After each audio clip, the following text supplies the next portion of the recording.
All right, I'll get a tweet all set.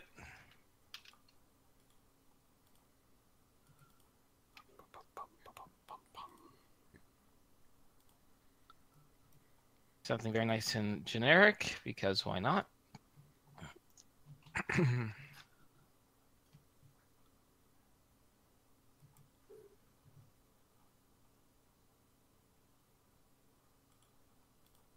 Boom. Okie dokie. Now that I got all that out of the way. Hello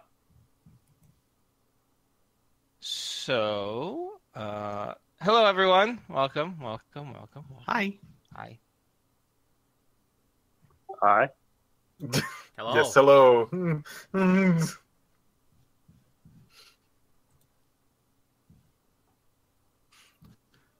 Well, that was fun.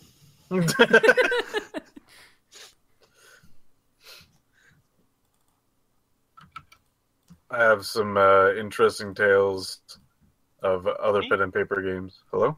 Hello?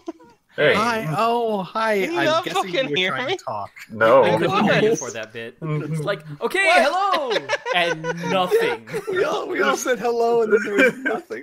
Really? I Yeah. didn't mute myself or anything. I'm just like, okay, welcome everyone. We don't have any art. And then fucking Piph starts talking over me. And like, he knows better than that. About something completely random. Can you hear me? No, sorry. Yeah, we can hear you just fine now. Yeah.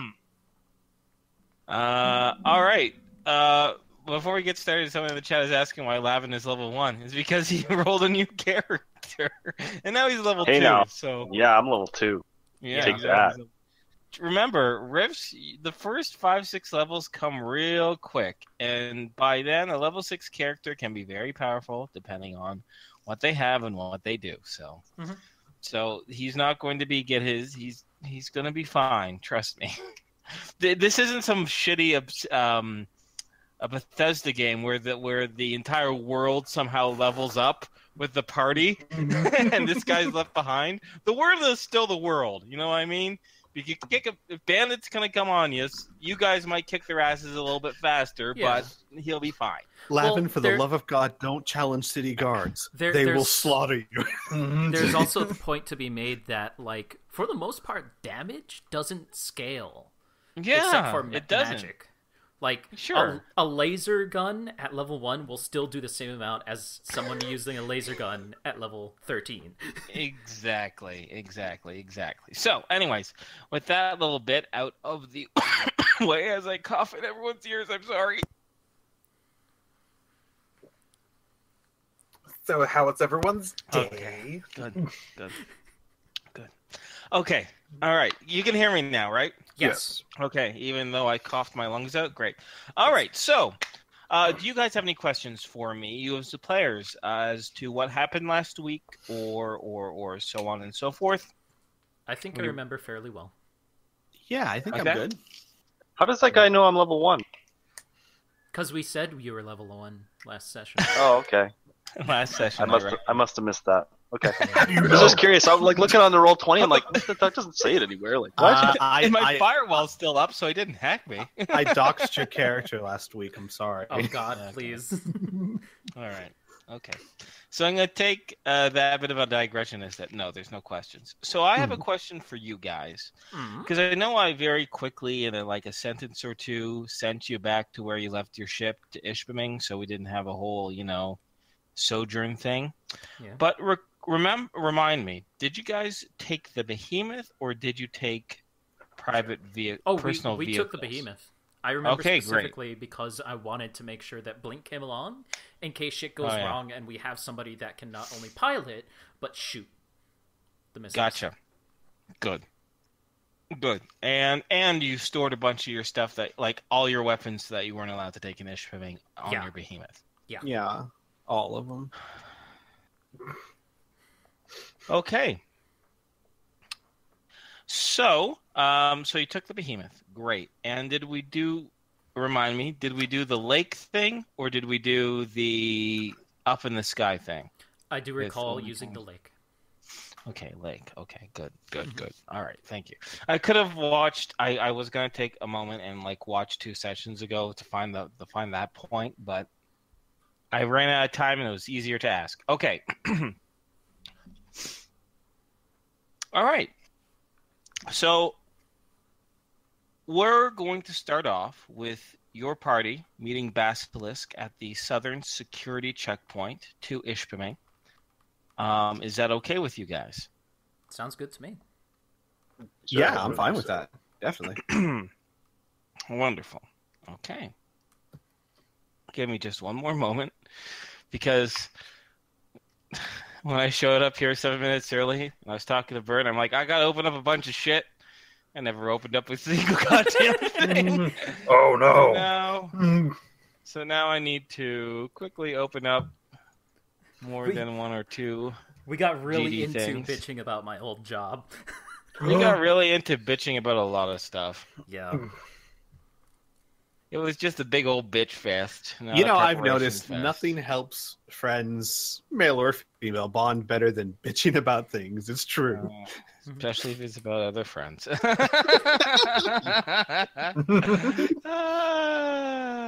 Humor. All right. I'm good. I have all my things. So, okay.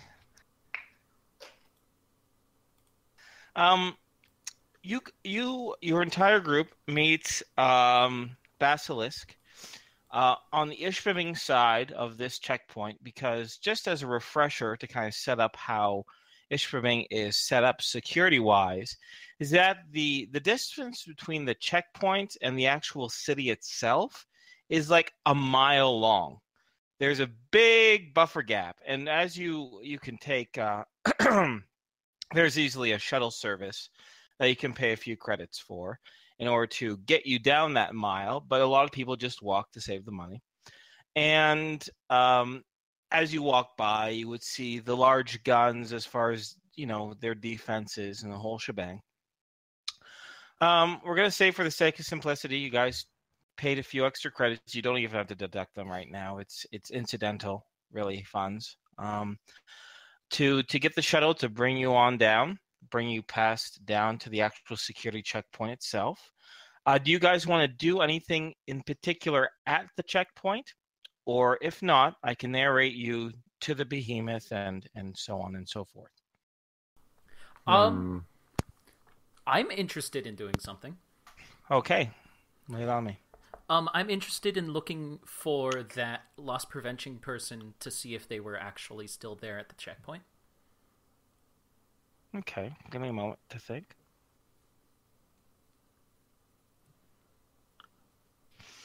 You take a look around, and you don't see the woman who identified herself as, oh my goodness. Look in your note. Corporal Victoria Sandler. But you do see the Psy Stalker, who was posted there earlier on in the day, who was one of the ones who laughed when you went to the ground and assumed that you were going to be arrested. Mm-hmm. She's still there. You recognize her, but she doesn't work for the LPO. Her job and her uniform clearly shows that she works at the checkpoint. But you do not see Victoria Sandler hanging about at least the security checkpoints that you would be going through. Okay. Then I won't bother. Okay. All right. No problem. Anyone else? Nope. No, I think I'm good. Yeah. Okay. All right. So you go through the security checkpoint without any sort of incident whatsoever, and you would guide your 2 new traveling folks, both Lavin and Basilisk, to your behemoth. When you confirm that this would be the vehicle that you're taking, Basilisk kind of gives a bit of a look-see, and he says, well, this is more secure than just going out on smaller vehicles, but if you're trying to impress me with protection, that thing's got a couple missiles on it, and that's about it. That robot ain't for fighting. No. This is just to get to our mode of transportation. Yeah, basically what this is, and would it be safe to say that the hatch would be down and he'd be able to see the ATVs? Sure. I mean, you can load in through the side door. You can load in through the back. So Let's it's go through on the ground right now. Okay, so go through the back. Open up the hatch there. This robot is basically like this, and he's going to point to the ATV, but for our other vehicle. What we use when we can't really, go to a town or something in that other vehicle. So why not? You'll see. It's very conspicuous. More conspicuous than a giant robot? Yes, way more conspicuous than a giant robot. Okay. Yeah. Oh, and I should mention, none of us will be at all offended if you want to keep on your heavy body armor or anything while we're inside. We don't want to cause any harm or anything, but if you feel like you need the protection against us, that is A-okay. Basilisk gives a bit of a smile and he says, I already have my protection against you. Don't need no armor for that. Oh. He kind of gives a mysterious wink as he steps on board the ship. I mean, not the ship, the behemoth, the robot vehicle, as he's taking a look around. Smells lived in. Yeah. Kind of is. I've had it for about 2.5 years, and we've been traveling with it basically the entire time. I see. Okay. Sorry, anything else? I hear someone wanting to say something. No. Nothing like Stop I wanted breathing. to say. But I need to. No. Only when you're in character. I'm just kidding. No, Al actually looks thoughtful. So. Yeah, Lavin would too. I think Lavin would ask if you could take a look around. And just... yeah, sure. If you want to take a dip, we have a pool on the upper deck. No, I don't need to have a swim. I just want to see what we're looking at here. Well, that's fine. why don't you... who wants to take him around unless you're going to have him go around and poke around and escort it? I'll show you everything. Come here. Oh God, Patrick's still in that state. God. And what state is that? Kind of shell-shocked. Let's just show them Okay, everything. I'll go with Patrick and have him show me around. Actually, and Basilisk will join too because he's curious, obviously. All right. I was gonna say sometime during the tour, Al would probably speak up and say, "Basilisk, I've been thinking about something that doesn't quite make sense." Oh yeah, I've been thinking the same thing. But why don't you go first? You put my sister with the black market for protection, but not yourself, not that other girl, my sister specifically, Yasmin. But why would anyone be after Jalea specifically? To the point where... I'm sorry. Sorry, go ahead. No. He says, to the point where you'd need that kind of protection. Not all bounties on people's heads are criminal ones. Sometimes lost family members, especially well-connected and well-to-do ones, put up a reward to find people they're looking for.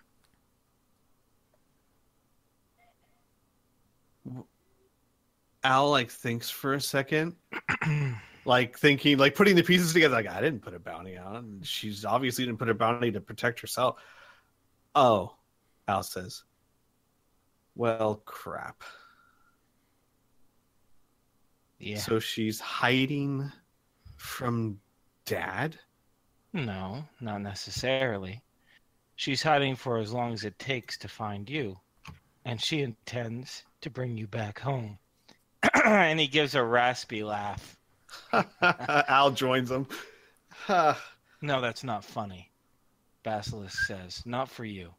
I can laugh because you put yourself in a very bad situation, but she's going to be heartbroken if you are who you say you are. Yeah. My turn? Yes. Sorry, go ahead. No. You finish what you were saying. Al would nod and he'd say, the thought has crossed my mind. All right. Then my turn. I don't get it. If you want to see Jalea as soon as possible, with making as little waves as possible, why don't you just do that favor? Finding a person, especially one as notorious as this Milo guy, wouldn't be the hardest thing in the world. You might think. Well, But our experiences with the black market is nothing they ask is ever simple, ever easy, or ever what you think it is. really, and how much experience do you have with them? Quite a bit, actually. You need to be more specific than that. Have you heard of the events in Tolkien's black market? I don't know how widely talked about it is. News, he says, the way we've been traveling, haven't really kept an ear out for stuff like that. I see. We had some dealings with them, and we went in for a simple data packet, which we were promised. Ended up stuck in the middle of a war between the black market and Tolkien. And it was not a fun situation in any way, shape, or form. So even the simplest tasks with these people tend to turn into giant ordeals. Well, we got ourselves a bit of a problem. Because if you're asking me to go against the people who helped me out, who's helped out my friends, in essence, you're asking me to betray them. Why? Why? You're paying them for a service. You don't have the option to discontinue said service when you feel you don't need it? Not when it's against their wishes. Not when... Never mind. It's complicated, he says. And it's a big moot point anyway. We have to get to this destination first before we come back. Al shakes his head. It's not a moot point. So you're saying that my sister's being held hostage by them? What did I say? No, she's not. Then if you no longer need them, she can leave, right? In order to get access to her, I need to talk with the black market. In order to find out exactly where she is at any moment in Ishpeming right now, I need to communicate with the people I work with, the people I made a deal with. I'm going to have to lie to them, you see. I'm going to have to go under the assumption that I'm doing what they want me to do. They don't want me to expose the person that they're protecting to some elf who says he's their brother. Al shakes his head and he says, this is exactly what I'm talking about. The second you put my sister in their protection, you lost the power to choose how and when to protect her. No, he says. Not exactly.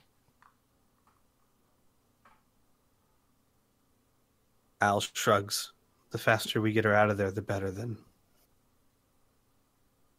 That's one way of putting it, he says. Or, right now, she's safer in their hands than yours.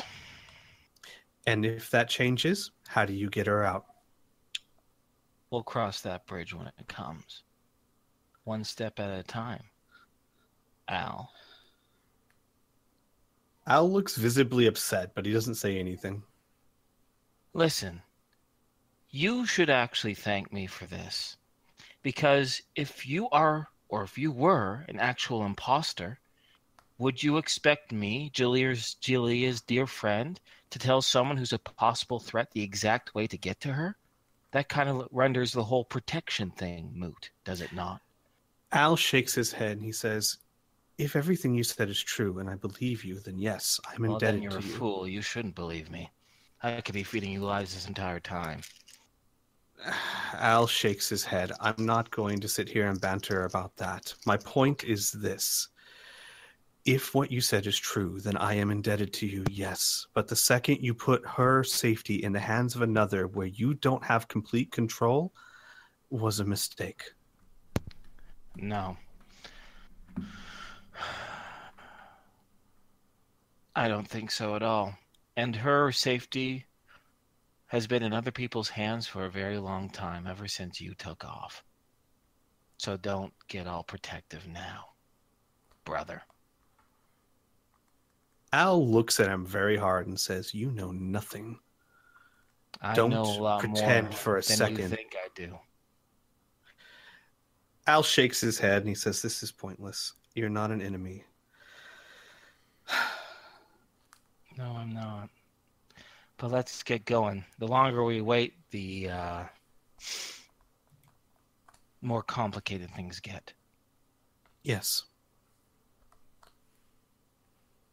Okie dokie. So Patrick takes Lavin through the behemoth. Well, do you want can I ask you something? Like, did we walk to the behemoth from the town? Well, you took a shuttle to the checkpoint, and then from the checkpoint, there's like a large gravel parking lot, like very large. Oh, so it was a quick journey. Relatively quick. It Okay. took about 20 minutes from when we last left off last session and here. Yeah. Okay, Why- that's all. Do you want something to eat or something? Tom would offer. No. That'd be funny. I'm starving. We ate 30 minutes ago, but it was covered in syrup. Anyway. All right. Patrick, is there anything in particular you want to detail? When you take him over the tour, or like either in and out of character, or do you want me to do it, or what's the deal here? Or No, avoid geez. anything. Yes, no. or avoid anything. He's not avoiding anything. Hmm. This is where I'd knocked down the wall in order to have a space shuttle. Well, maybe you wouldn't give them the whole story, but you wouldn't hide it. No, none of the areas of the behemoth are off limits. Okay. So, Spiral, are you familiar with the behemoth itself and its layout, or would you like us to take you through it? I think I saw the map once. Okay, well, let's get the map for you again once I find it. If I saved it on my hard drive, I did. It doesn't matter that much if you don't have Okay. it. I have a general idea. I vaguely remember a med bay and a workshop and a bunch of rooms and a cockpit. No, that's pretty much all you need to worry about right now. Yeah, I think I got the gist of it. Okay, great. Well, yeah, so let's not belabor that point, okay? The pool. Oh my God. Yeah, I don't think there was a pool when I saw it, but I mean, whatever. They had it installed when they had a mermaid kicking around. Anyway. Oh fuck! Right, of course.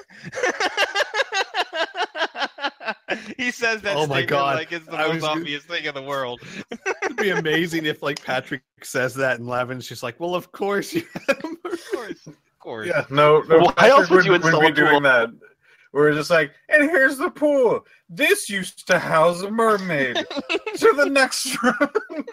We now use this as casual dips. I, for one, usually don't. Keep going. There's also a jacuzzi setting. Oh, there isn't. For the whole pool? No. Okay, anyway. Stop having fun, you guys. All right. But eventually, who would be piloting El Shippo? Well, I think a lot of this time would be spent with Tom piloting and explaining to either Blink or Bear, why is it we have two Bear. new people? Yeah, because Oh, yeah, Bears. Yeah, here too. Yeah. Who's Blink? He's not one of these 4 yellow circles, right? she is. Blink, yes, she is. She's this one. Oh, so that's Blink. Oh, I thought when you introduced her, it said she had no name or something. It's okay. Anyway. Yeah, they didn't Yeah. know her name. They didn't know her name. So Okay. you recognize the picture of the woman, but when Tom says Blink, You're assuming that's her name or a call sign or something. Oh, right. It was the LPO guys didn't know her name. Yeah, the LPO. Okay. I get it. Yeah. But yeah, Okay. he would probably spend some time explaining who these people are and why we're heading back to the ship, and oh god, why are we breaking those rules, and oh god. Oh, that kind of thing. yeah. Yeah, unless you want to roleplay that, we can do that. Well, we probably should. We probably should. Unless I could just tell you what Blink's demeanor is. Oh, probably. That would be easier. Probably Okay. angry, annoyed. She thinks this is the dumbest idea in the world, but she's clearly outvoted, so what's she gonna do about it? Fair enough. Tom will just She be very makes it very clear apologetic. to you, especially, and loudly, so Lavin and Basilisk can also hear, that we know absolutely nothing about these people, and this is a huge mistake. See, that's what I said. Well, But here we are. yeah, Blink nods. Yeah, here we are. So, Tom starts up the behemoth. Its nuclear engine whirring up. I don't know if nuclear engines were, but whatever. As the behemoth plods out of the parking lot and begins to take. Oh, let me go up to our map here again of Ishpeming. And begins to circle around the south, then goes up to the east, and then hooking around north towards this large lake, you guys. Oh, Here? this large lake, yes, you guys parked the behemoth in. 10 minutes into the journey, Lavin, your radio chirps. You hear the radio that's set to the emergency signal from the folks from the loss prevention office. Is it audible to everybody? Well, I guess I should be. No, Okay. it's just a small noise. So unless you're literally having a face-to-face conversation with someone at this point, the behemoth has enough space for you to have enough private time in order to be the only one that hears this. Okay. Well, I think I'd be wherever there was food, and I think I would just answer it just openly and be like, "Oh, it's the dudes. I'm gonna answer this." Okay, so where there's food, obviously there is a kitchen and a table there. Nearby, there's also a sofa. So, with the exception of Tom, who's piloting the ship, and Blink, who is co-piloting it, pretty much. Mila has gone to her old room. Okay, so where Mila is right now is her room isn't really her room anymore. It's one of the other folks that have joined on to the crew of the Rhapsody, right? To be specific, it's actually Zoe's room now. That's where she keeps her stuff and she sleeps. And Mila goes into her old room and is very distressed that none of her stuff is there. And Bear has to explain to her what happened and reminded her. And while he was in the midst of doing that, Mila fell asleep on her bed. So she's sleeping right now. And Bear is occupied. But other than that, so Patrick or Al, do you guys also want to be in this? And Basilisk would probably be where most people are grouped up. Sure, I think it would make sense to keep them all together and have eyes on them. So yeah. Okay, Patrick, you too? Probably. Okay. I mean, I am the tour guide, I suppose. Yeah. You've been thrust into that great responsibility. Okay, great. So, with Basilisk, Patrick, and Al in relative earshot, you would answer the radio, Lavin, and you would hear the voice of Victoria Sandler say, just checking in, is everything all right? Yeah, everything so far is pretty good. Well, I only asked because I was informed by the individuals at the security checkpoint that you have left the city of Ishpeming with the VIPs. Is that correct, or did I get false information? No, that's right, and I probably would have checked in, except that we're planning on coming right back. I see. So there's a long pause on the radio. Sorry, go ahead. Well, so it didn't really seem to be worth using the emergency channel just to let you know that we were going to go, on a walkabout. I understand. What is the estimated time of your rearrival here at Ishpeming? I would look at Al and Patrick. Al would say loudly enough to be heard over the radio. Oh, about 6 hours or so. There Understood. you go. 6 hours. If you do not check in within 7 hours or so, I will once again contact you on this radio signal just to ensure that everything is okay. It is a dangerous world out there, and I would hate for you to get hurt. Any of you. If plans change and we plan on leaving, or they plan on leaving permanently, I will radio in. Understood. And with that, the radio goes dead. There's no one on the other end. That's my boss. Yeah. Or your paymaster, but yes, pretty much your boss right now for the contract. Just gonna sit there and reflect on how huge a risk everything that's happened in the past few hours is. Good. that will occupy your time for a little while. Yes, it will. 2 hours into your journey, you're far past Ishpeming and are in the northern wilderness of what used to be North Wisconsin. And you, Tom, the path that you're taking right now is, well, it's not really much of a dirt road or anything like that. You're kind of going into untreaded territory.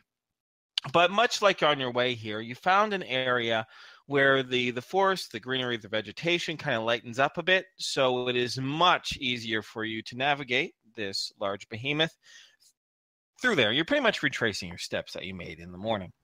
Mm-hmm. Do you have land navigation? I have normal navigation, which is used via equipment in vehicles,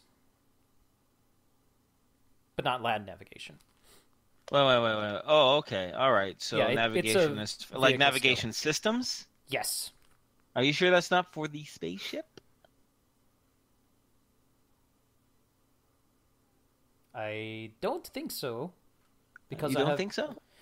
For the spaceship, I have pilot spaceship, advanced ship-to-ship combat, and movement zero gravity. And I've had this one for a long time, like level 3. Okay. All right. No worries. Actually, I remember him mentioning that one, like back when you guys were in the Burning Forest kind of place. Oh, hey, there you go. He's had that for a long time. All right, yeah, roll it. You're in a vehicle. You can navigate with it. Yeah, roll it. How does Lavin know all this about us? Bam! That was not a character, in case it wasn't clear. Just saying. Yeah, clearly. Yeah, I know. Lavin looks straight at the camera. This entire time. Looks straight at the Hollow camera. this binder of information on you guys. Well, he's like the Great Gazoo here from the Flintstones. Anyway, Yes. yeah, you succeed by 17.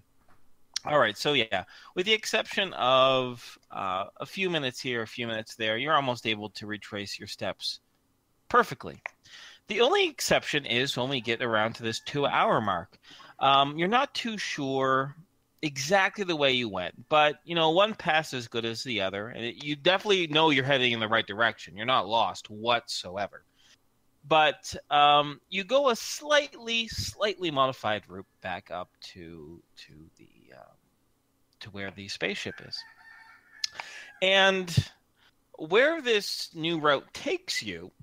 And this is definitely a new route when you come across what appears to be over I'm going to say around a 200-foot, I don't want to say radius, but for about 200 feet in front of you and to either side.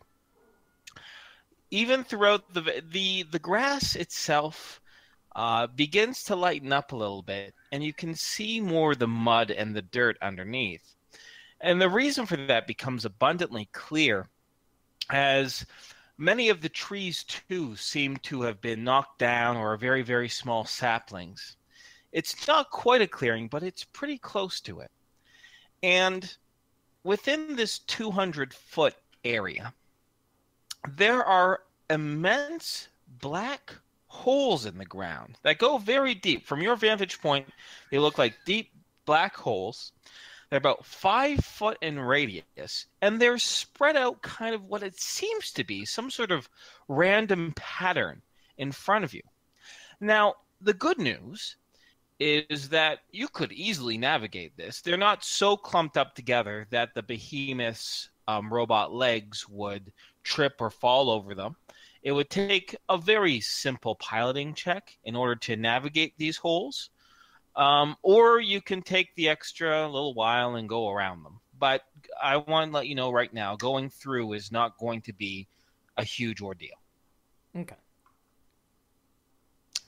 Actually, I'd also like you to roll me a D100, please, Tom. And I'm going to do the same here for Blank. Okay. All right. Now, would it be fair as you come across this new terrain, you'll kind of slow the behemoth down a little bit, or are you going full speed ahead regardless? Oh, I'd slow down. Okay. So as you kind of slow down and kind of survey the area to make a decision on what you want to do next, you do notice one other detail. In the vegetation, you can see what appears to be... It's far, far, far to the right of where all these holes are, right? And it seems to be in the bush, but you swear you could see like a tan or maybe a slightly green and beige piece of canvas. It might be a part of a tent that's nearby. In addition, due to your pyrokinetic psychic ability, now, the ability to sense fire, is that an innate ability, or is that something you have to activate with ISP? Something I have to activate with ISP, but I can sense it for 1,900 feet, which is basically half a mile. Okay. But you have to say, I want to sense this, and then that's the range of it, right? Yes. So you can't passively. Okay, all right. It's not passive. No big deal. It's an active ability, which lasts 4 minutes. Okay, cool. Thank you. Yeah, you see a bit of canvas of what you think might be a tent or something like that. So what would you like to do? Well, I think it's not my tent. Well, yeah, it's not. Skip. It's obviously not a tent. I would like to... I think that Laughing just wanders into the cockpit, takes a look around, like eating on something. Like, that's not my tent, and then he just walks in. I know good tents, sir, and that is not mine. You would catch me dead in that tent. Anyway. I would like to aim the behemoth's rocket arm at it and start moving forward. At the tent? No, forward, trying to go past the tent and past along past our route. The holes. Okay. But hold it that like holding a gun at something suspicious and keeping going straight. Well, a bunch of fucking holes in the ground is suspicious, so I don't blame you. So go ahead and roll me a piloting check. I'm with you, Inferno. Just like he points the gun towards it and starts stalking. Well, because when he said it, the last thing we talked about was the tent, so I just get the fuck out. Roll me a piloting check. No penalties. All no right. bonuses, but no penalties. Okay. Yeah. See, as I said, not very difficult whatsoever. As you carefully navigate over the robotic feet of the behemoth, past the holes, and you easily miss many of them. When you get about halfway through, though, you do catch some movement off in the exact same direction of where the tent was. And you see bounding out of this bush what appears to be a humanoid figure. She's dressed in body armor, what appears to be Plastic Man style body armor, which is right now currently a very deep tan, like a beige color.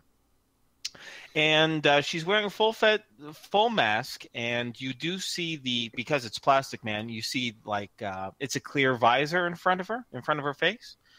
clear helmet. So you can see her. It's a clear, well, not clearly a woman, but she seems to have female features. She seems to be human, although you can't quite see her ears. She has, it's far in the distance, so you can't see a lot of other details other than that. But she's waving her hands at you, and like she waves her hands over her head like 3 times, and then she brings her hands to to her helmet, like a "oh no" gesture. She starts like shaking her head, and she ran out of the bushes, so she's about 50 feet close to you. She's like in the middle where all these holes are, and she's just kind of looking at the ground and waving at you to stop. And I don't know if you guys, if you want to turn on. Did you get your sensor system replaced? I believe you did in Lacour, yeah, we After replaced a big chunk of change? Yeah, we replaced everything. So you could activate the exterior microphones to maybe hear what she's saying, but from inside the confines of the vacuum sealed cockpit, not vacuum sealed, but the sealed cockpit, you can't hear what she's saying. Sorry, one last detail, just for those who are kind of in the dining area, there are some windows on either side. So if one were to look out the windows and see the holes, if you looked on the left-hand side of the behemoth, you would see this the same figure waving her hands and put her hands on the side of her head and like shaking it and looking to the ground and kicking the dirt and making a big show of this. All right, I will immediately stop. Making sure to have both feet on the ground, still having the arm pointed at her general direction, just in case, and turn on the communication system. Okay.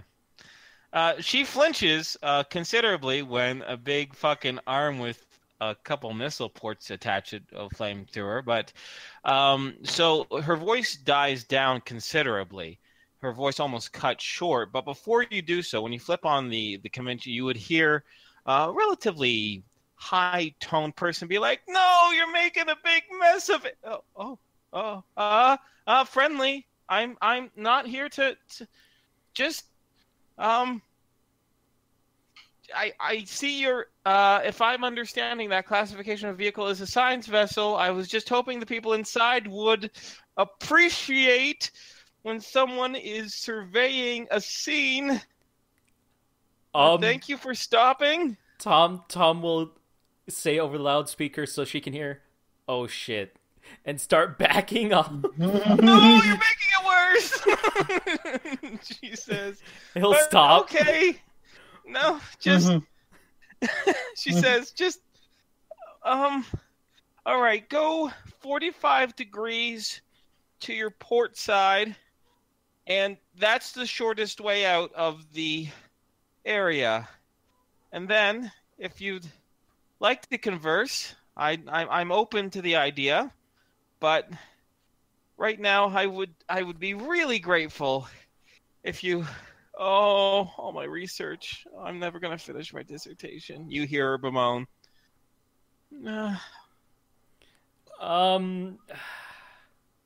Okay. And he's going to follow her directions, probably turning over to Janina and going, which is port? Is that right? Is that left? Roll me a piloting check. You wouldn't know what port is, especially since you learned how to fly a spaceship. Yeah. So piloting check. Which pilot? Yeah. You. Well, I have pilot spacecraft, robots, and power armor. Robot. It's a robot vehicle, so robots. Sorry, when you said which one, I thought you meant which pilot. You. So you are able to easily follow the instructions and a little bit more carefully than when you plotted in. Cut through the area that has all these big black holes in it. The woman navigates past the holes herself on foot and stops till she's about 100 feet or so from the behemoth, and she stays there, surveying your vehicle carefully. You notice she has a laser pistol strapped to her side. But other than that, She doesn't seem to have any other weapons, and she's not reaching for the pistol or anything like that. But she probably wisely so keeps an eye on your vehicle. Tom will say over the loudspeaker, is there anything I can do to help fix this? I'm very sorry. Well, she pauses for a moment. She says, "Well, I do appreciate the apology. Well, perhaps there is something you can do. Did I peg your vehicle right? If I'm understanding my robotics, the Behemoth class model is typically used for small governments or privately funded scientific programs in order to conduct field research.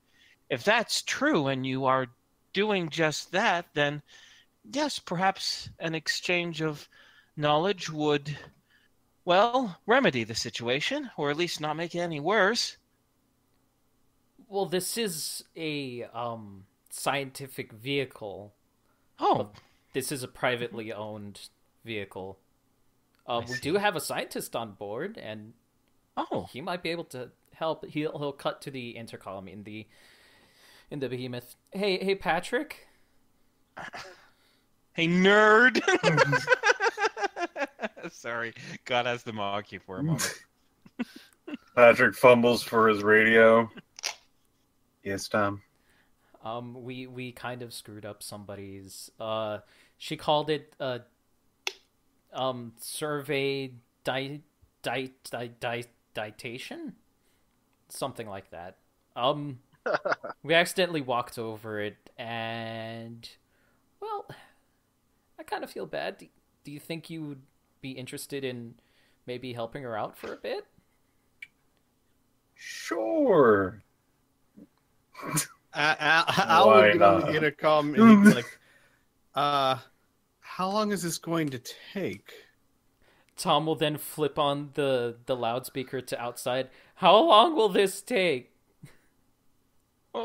Well, she says, I don't know. As long as you want, I suppose. You're the one who wants to, fix things with me. All right. We can maybe spare like 20 minutes, but we need to get going. Very well. I understand. All right, and then he will lower the behemoth so that the belly is laying on the ground. I see. Would he pass that information on? Yeah. He would say over the intercom, I just figured 20 minutes and then we can head out. Al would nod. GM, question real quick. Because I was just kind of saying, but I didn't actually think about it. I should ask, from our character's estimation, how much time would it reasonably take to, obviously the 2 hours to get to the ship, fly to Parents Post, maybe see someone in Parents Post, and then fly back to Ipschming? Is that even doable in 6 hours? No. Okay. Considering it's a 3-hour journey on foot. Right. You're assuming it's 2 hours. You only made it 2 hours so far, and you're interrupted, but you still have at least another hour to get to your ship. Would it be possible to then retroactively, because I was just kind of saying a number there, but since we have a destination, say a number that would be more representative of how long it would take? Let's say 12. No, hold up a second. I thought I made it pretty clear it was 3 hours to and back. So when you said 6, it was under the understanding that you guys knew. But you're saying now that you guys didn't know the distance to get to and from the Rhapsody? I think they're saying their characters did, but they didn't.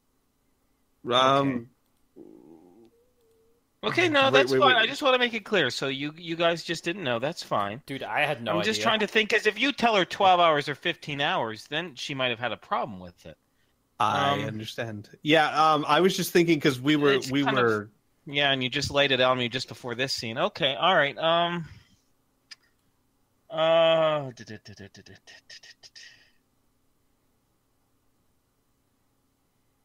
We can, or we could do it like this. I could say 11. I'd say, we might want to call back and let them know it might be a little longer. we could also just, if I recall correctly, the stuff on the actual Rhapsody has a really long range, like longer than the Behemoth, so we could just fly overhead, possibly out of sight, and just blast that. Huh? No, that's fine. If you just give her time under 12 hours, then I don't think you'd have an issue with it. With it, and then we'd retroactively just say, okay, I'll call you after X number of hours. But if it's more than half a day, she's definitely going to have issues with this. So I'll leave it in your side, your court. Sure. So, okay. My suggestion was to, instead of sending the message through the Behemoth and all of that, was just to go to the Rhapsody, and then while we're flying to Parents Post, send the message. But we don't have to do that. We can just say, hey, 11 hours, and then boom. Well, before we say that, I still think it would be, because we didn't bother to do this in the first place, good to know about how much time it would take to fly to Parents Post, get to Parents Post, and fly back, and then travel. You know what I'm saying? Like, because that might be more than 12 hours. I don't know. No, it's an hour journey by flight, one direction to where Parents Post is. So that's 1, 2, So then that's 3, 2 hours round trip. Depending on who you want to see in Parents Post, and that they'll be available to talk to you right away, it might be variables that you don't know. Right. Yeah. 4 hours should be fine. Last time we parked like, what was it, 30 minutes outside of Parents Post, right? Mm-hmm. So that Pretty should close. be doable. Sure. I'm all for that. So we told them 11 hours then? Yeah. Sure. Okay, but you I can't apologize change it for the- after this. I Yeah, understand. No changing. Okay. Apologize 11 for that. hours. Yes. No changing. Yeah. Got it. All right.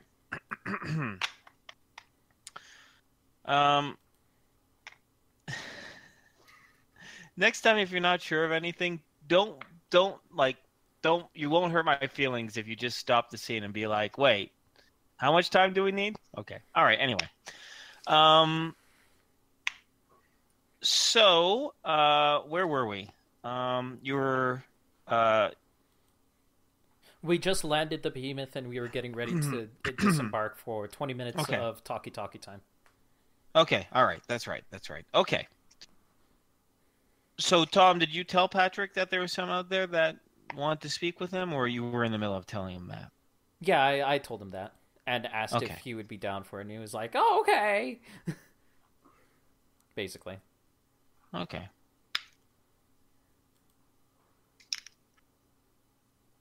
All right. So, she waits outside patiently.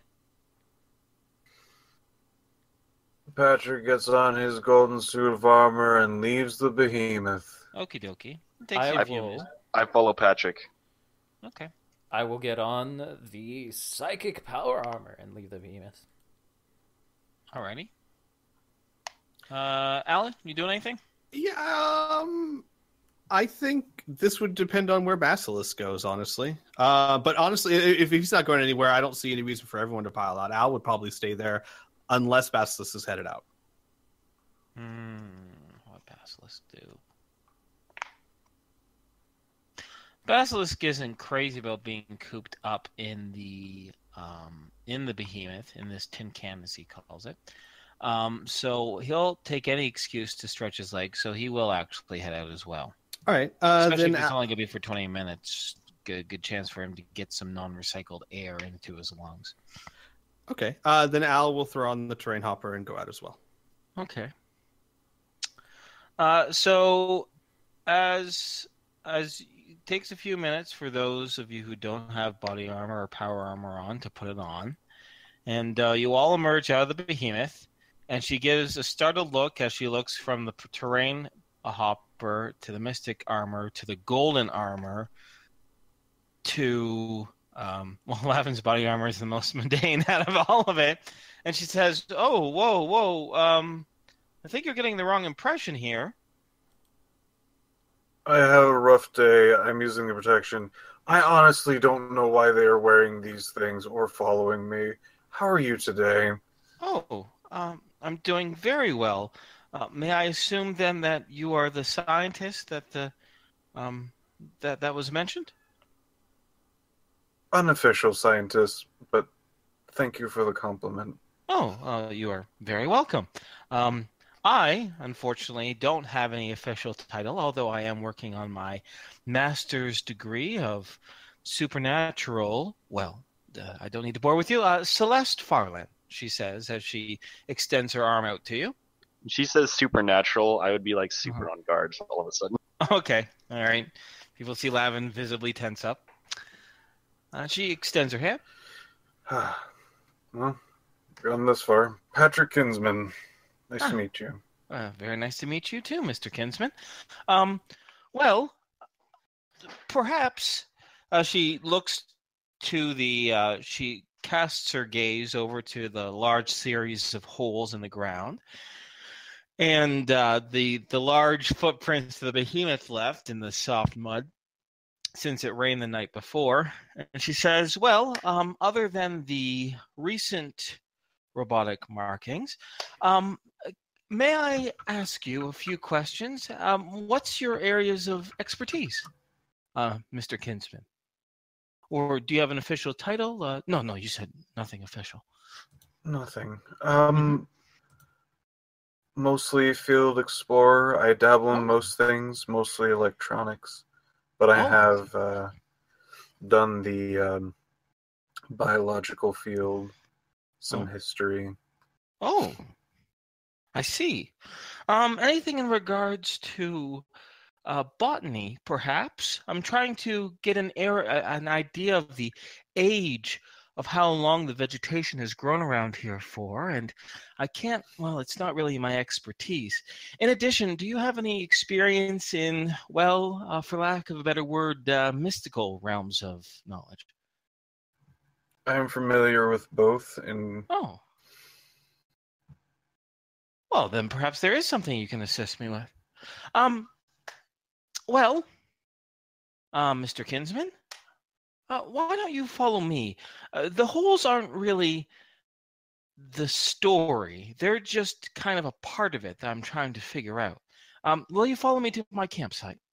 And absolutely. Your bodyguards, too, can accompany, I suppose, although that heavy armor is going to make things messy, perhaps. What? And she gestures to the big tracks that the robot made, but I won't tell them what to wear and what not to wear. It is dangerous, although as an interesting regard, all animal life seems to avoid this area completely, both intelligent and non-intelligent, monstrous, DB, and native to Earth's soil. And at her words, those of you who would be so inclined would notice that there ain't no birds chirping. There's nothing. It is extremely quiet. Only the sound of the wind passing through the leaves hits your ears. Al looks around and he goes, "You think maybe they had the right idea? Know something we don't?" Who?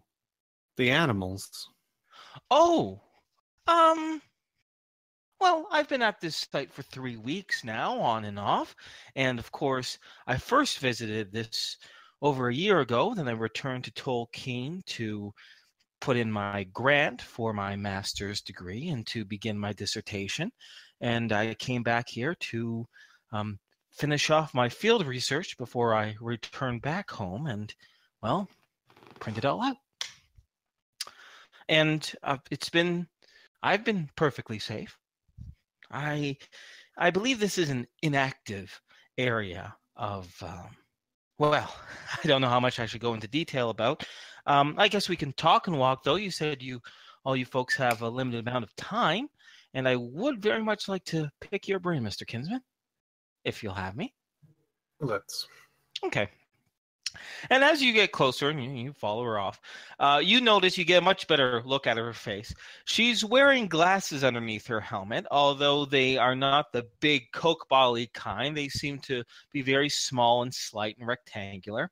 She has a very, very small nose, and whenever she's not talking, her lips are almost kind of like, I don't want to say puckered, but held fastly tight. She seems to have some brown strands of hair underneath her helmet, but it's hard to tell.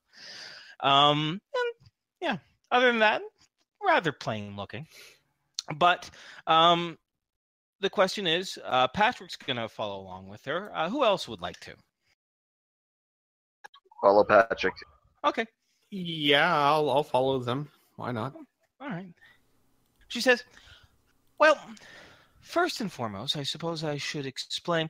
I heard rumors of this place by some folks traveling in the area and decided that it realigned with my goals, my study goals. So to be more to the point, you did say you were familiar with mystical arts, right? Yes. And your opinion on magic is relatively positive or neutral? You're not angry Neutral about to it? positive. Neutral to positive. Okay, excellent. Well, then, I can breathe a little bit easier. My dissertation is about, well, she says, are you familiar with state changes, material changes, such as wood being turned into iron, the legendary, clay being turned into gold, or flesh being turned into stone?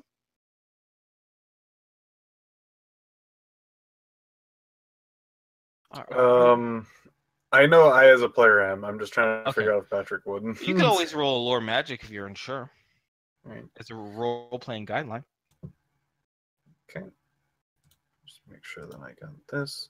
See what my old roll says. This is for magic. Mm-hmm. I'm sorry. I think I might have only been familiar with the conversion to stone. The rest are unfamiliar with me. Well, it's funny that you would say that, she says, because it's the conversion to stone that I'm most interested in.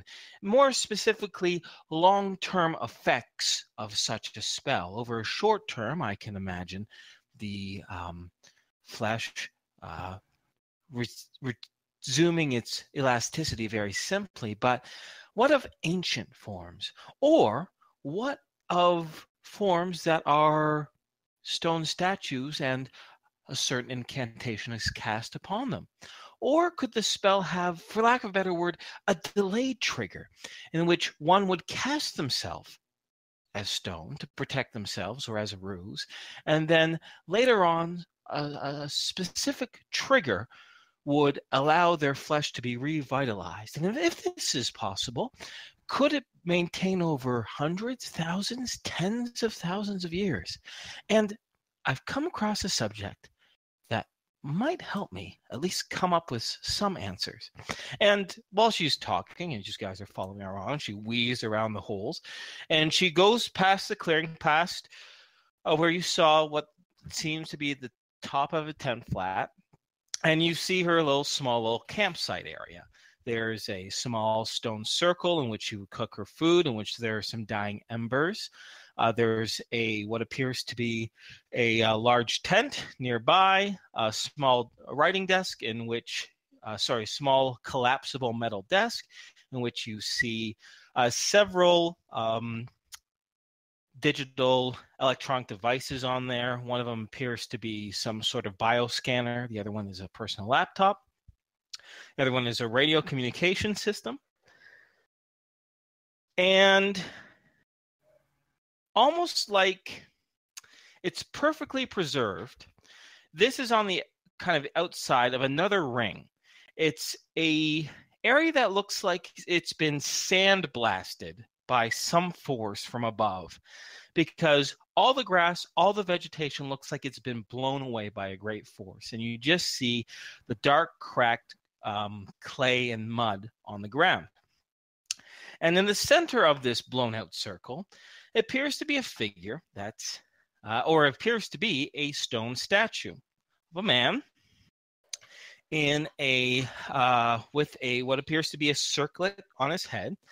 By the looks of the statue, the figure of the man seems to be in his elderly stage, quite a few wrinkles detailed. He's dressed in what seems to be a flowing robe. He has what appears to be a wand or a small staff in his right hand, and his left hand is pushed into the pocket of his robe, and he appears to be wearing traveling boots. And she says, "This poor fellow is the person I am trying to study. I'm writing my dissertation on him. In addition, the large holes in the ground nearby, I believe, are also part of this situation that this fellow put himself in addition to the entire lack of animal activity."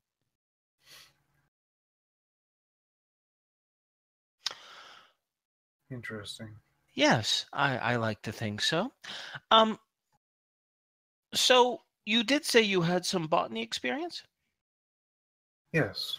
Well, then in order to recompense the slight damage to the whole area of the site with the robotic vehicle legs, thankfully I did take pictures before you came through 2 weeks ago, so all is not lost. And she gives a sympathetic smile to the group, the group of the other individuals, since she doesn't know who she talked to. She knows it wasn't Patrick because he has a different voice.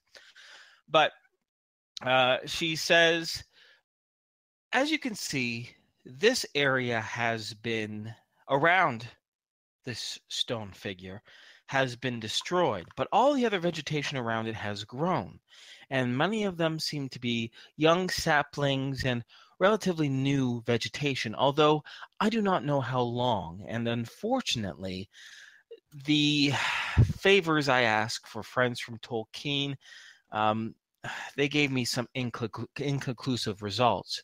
So if you were able to determine how long this new growth has been around, it could at least help me tie down a timeline I've been forming.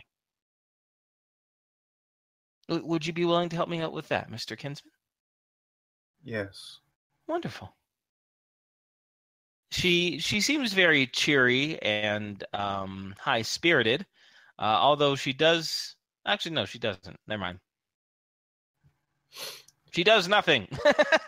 All right. She makes no assumptions because you're a stranger.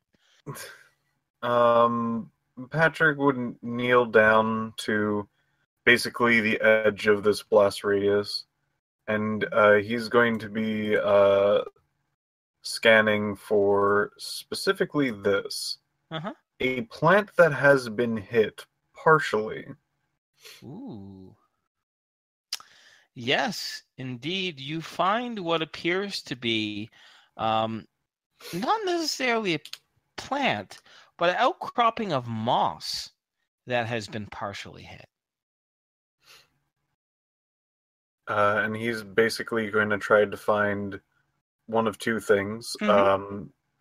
The growth between, like, basically the edge of the what actually got hit and the new things. If there's an exponential, like, timeline, or if it actually, like, kind of leapt over, like, basically kind of trying to regrow over its, like, dead self, basically, how okay. it expanded. All right. This sounds like a botany skill to me. So Okay. why don't you make it harder by 8? 8. Interesting. Mm-hmm. I know. I'm an interesting guy. Botany. Not everything has to be in 5s and 10s. Right.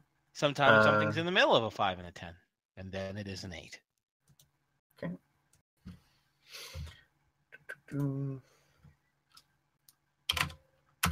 Your logic is impeachable and baffling. I know. Thank you. I'm full of fucking wise nuggets today, aren't I? Successful of 52. Ooh, wow. Okay. So you're able to determine a few things. First and foremost, the lichen there, based on your understanding of how moss grows and the type of nutrients and environment it needs to be exposed to, assuming that this is a typical day as far as moisture and sunlight goes, you determine that this has been here for 15 years, this moss.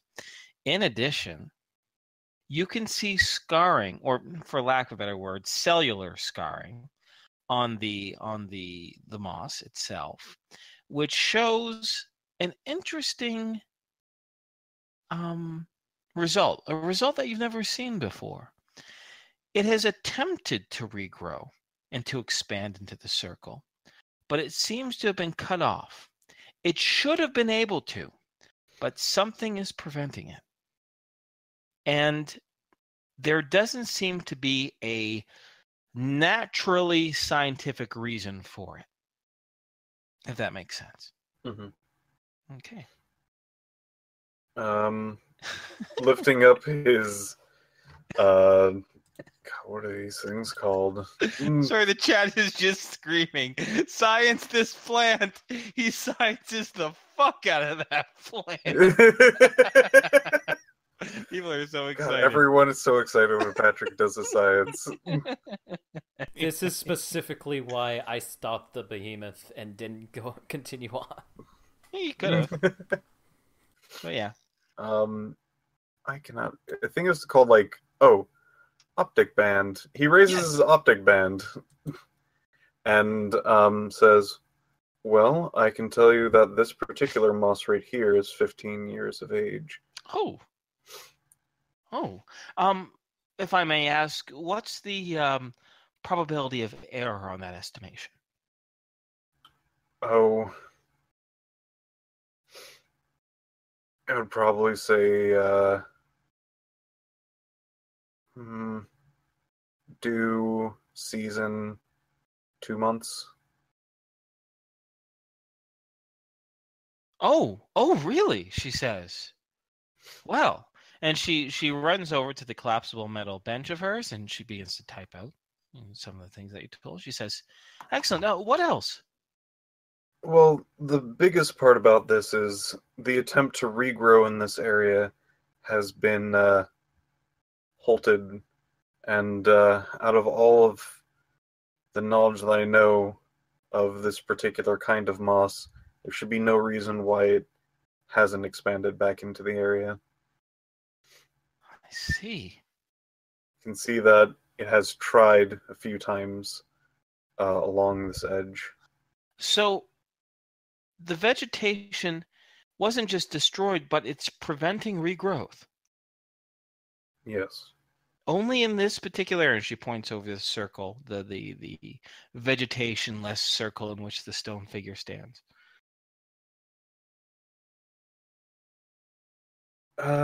That's what it looks like, at least on this edge. I I'll see. have to spend a lot more time to check the rest of it. Of course, and time is a factor, I understand. Well, that, Mr. Kinsman,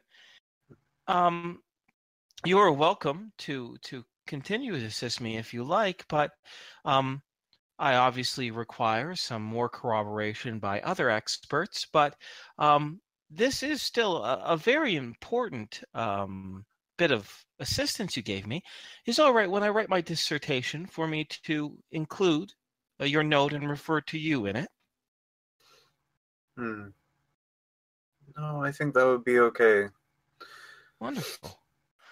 Sorry, go ahead. I also have a favor. Since this is your research, I'd rather not act without permission, but Yes. I am also a photographer, and this is a stunning image. Would you mind if I took a picture? She pauses for a moment and she says, "I suppose one picture wouldn't hurt. You seem ready enough to offer me information to assist my research. I will assume you're benevolent enough not to steal my idea. You don't study at the University of Magic in Tolkien, do you?" No studying. I think I may have wrote a single paper and no more. I see. All right. Yeah, and she gives you permission to take a picture. What would you like to take a picture of? The circle with the man in the center. All right. Roll me photography. Okay. Sorry, I'm without two screens right now, so I'm flipping Just flip between. All right, photography.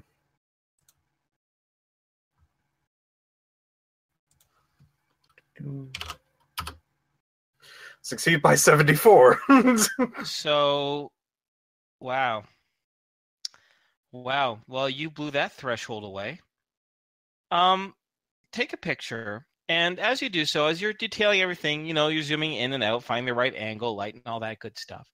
Especially when you zoom in your camera, for a fleeting moment, you notice something. It is on what appears to be the thin wand or scepter, like it's okay for what's in his right hand. Mm-hmm. It is pretty much a wand, but it's not your stereotypical Harry Potter wand where it looks like it's a piece of wood where it's pointed off at the tip, right? Mm-hmm. It seems to be more of a rod, as in like a circular rod that's approximately 2 feet long and about 2 inches thick. Almost like it's a rod of rebar or something like that, although it doesn't have the rivets on it. It's perfectly smooth. And when you were examining it, when everyone was looking at it, it just seemed perfectly smooth. There was nothing wrong with it. Maybe it was fate. Maybe you're zooming in to get a better, white balance or something like that. But when you zoom in with your camera, you notice it is so faint. The light catches it for just a second. But there is something scrawled on there, on writing that is as thin as a needle pen, like a needle etching into stone. Very, very light, but you catch something. Something's written on the left side of the rod, actually the top of the rod that's facing kind of towards the stone figure. Well, as interesting as that is, and you know what he's going to do is he's going to sneakily take 2 pictures. Okay. What a fiend! Oh, you sneaky Pete! He's going to do she would have put your name in her dissertation. No, all right. So you take 2 pictures. All right. I'm going to take a picture of the wide shot that I was planning and a close up on that writing. Okay, excellent. All right, you snap off a few pictures. No one is really any of the wiser because you take so much time to set up.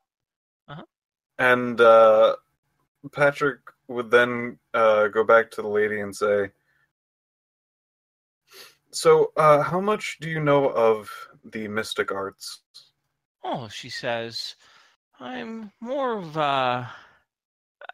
she says, "I can cast a few spells, but nothing really fancy. I'm more interested in for lack of a better word, the history of it, the functions of magic rather than slinging spells. Besides, it helps me keep a low profile when it comes to," and then her eyes kind of swing around to where Basilisk is.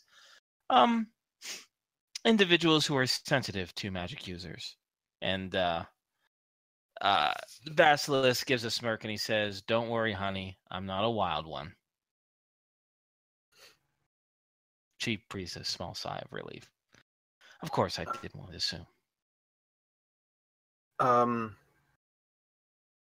I'll have to ask forgiveness about this, but I've taken 2 pictures.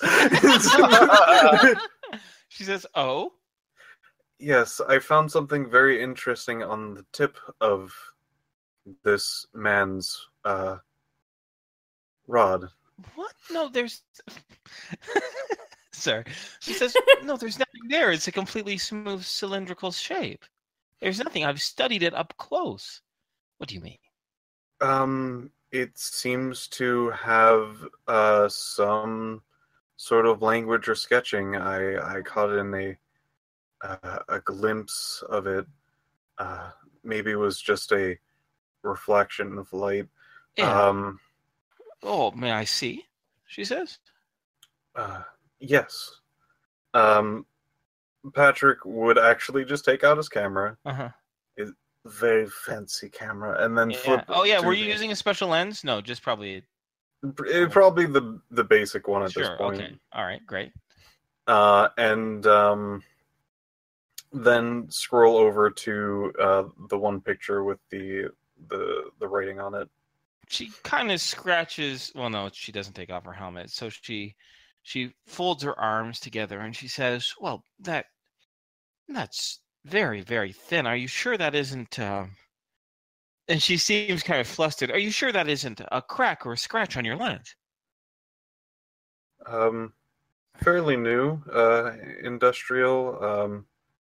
It's looks at the camera lens. I hope not. She purses her lips even deeper and she walks over to the stone figure. Her nose is almost pressed up against, or in her helmet, like pressed up against where the rod is. And she's going to roll. She says, "I don't see it." I think it is the lens.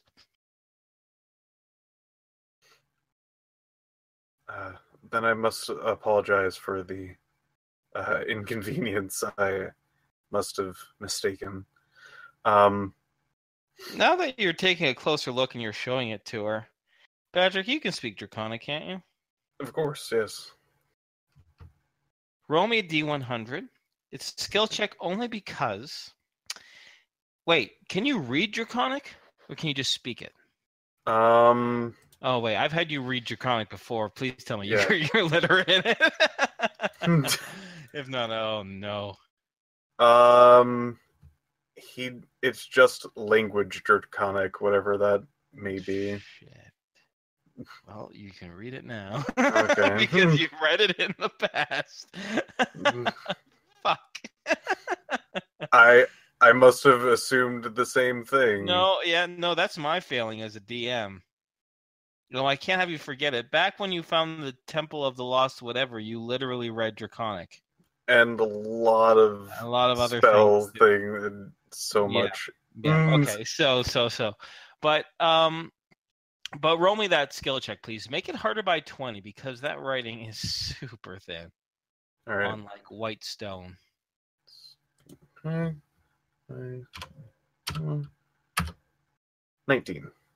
Success. You know the words. It's a simple phrase. Now, you have to roll lore magic because your recent experiences, and this is based enough to you. You can think this in your head and it won't have any power. Right. But there are certain phrases and certain incantations, like that poor guy who was cursed with bad breath, that if you say them aloud, something happens.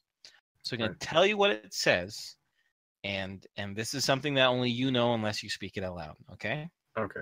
And it says, "Bind to me, soon be free." That's an interesting phrase. Mm-hmm.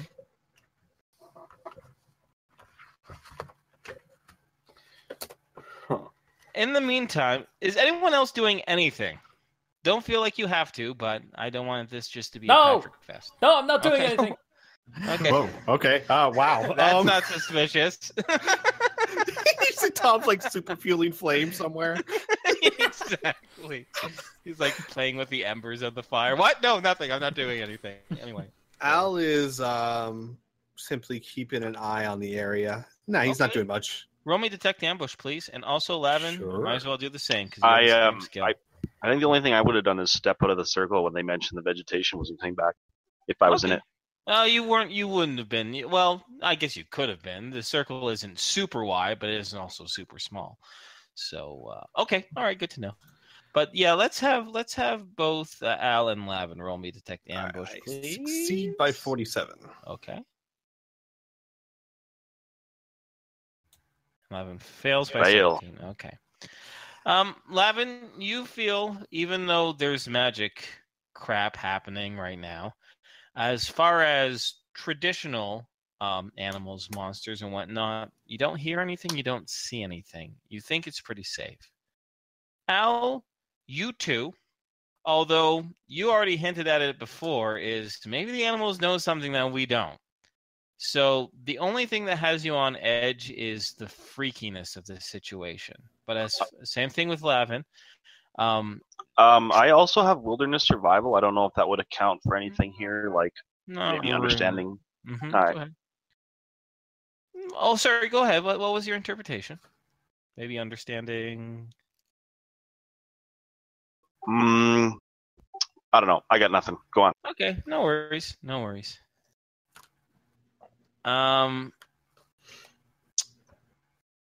Anyways, Al, you also feel that as far as intelligent or unintelligent creatures ambushing you in this area, you feel pretty safe about that. Got it. But so it's more like a freakiness type of thing. Well, I don't want to tell you exactly how you think, right. But you can definitely deduce that, okay, something's keeping them out.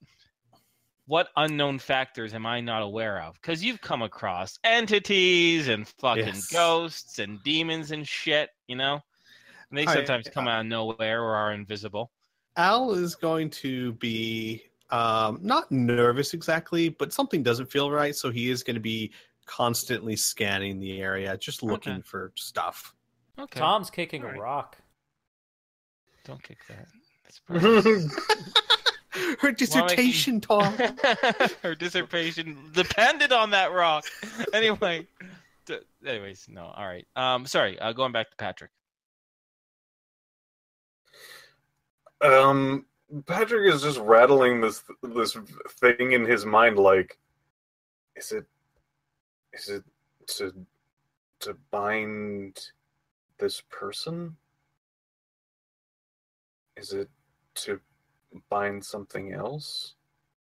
Why soon? And the woman, the Celeste, raises above when she was inspecting the wand, and she turns to you and she says, "Excuse me, what did you say?"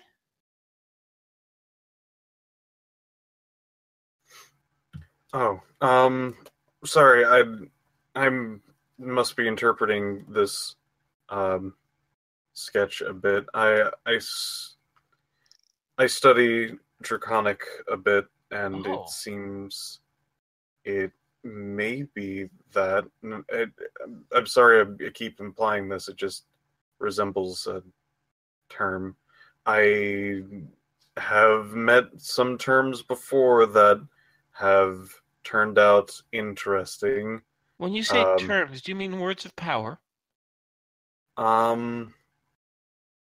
Not magical ones. The ones I can, as you say, sling spells. More of like a phrase that usually activates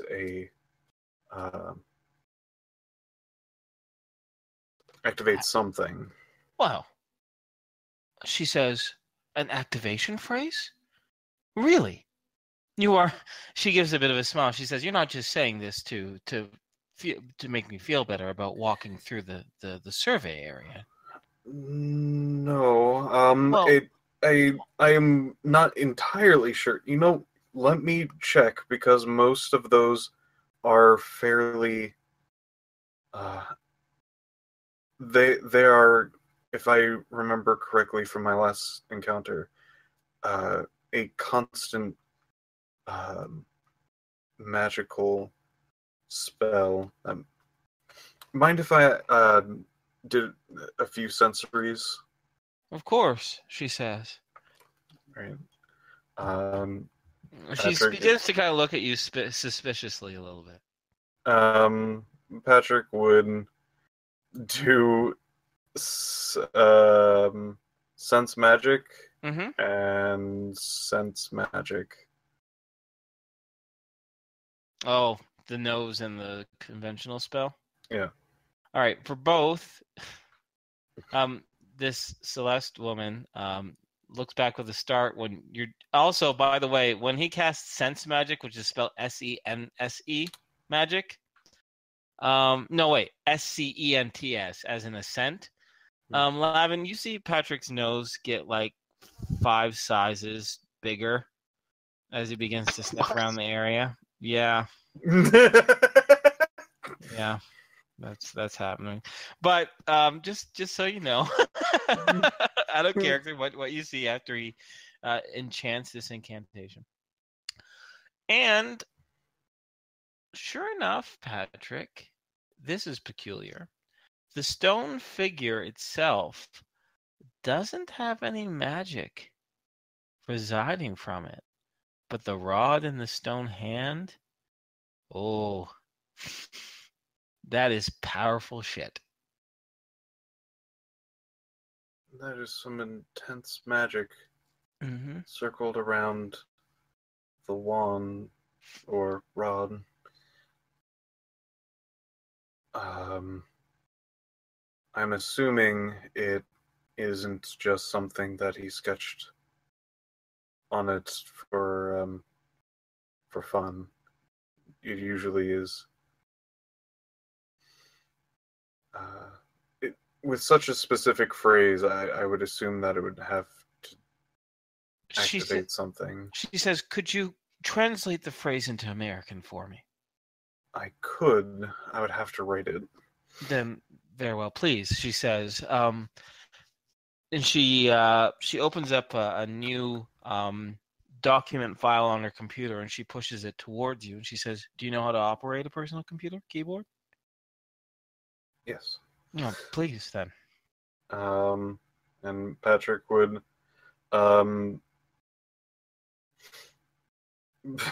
just because he's a suspicious son of a gun, he would probably type out the exact phrase, except free would actually be with a G. Like, does it mean soon be gee? Gree. He would say agree. He would say that would be a substitute for an F, but just in case writing it did anything. I'm still new to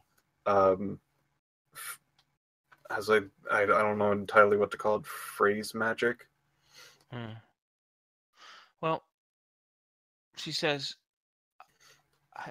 I'm not too sure if that's a particular art, she says. It's very mythical situations in which the words themselves are so powerful to cause things. Typically, she says, when one casts a spell or a ritual, it is both the using of one's personal energies, the moving of one's hands or limbs, and speaking the phrases.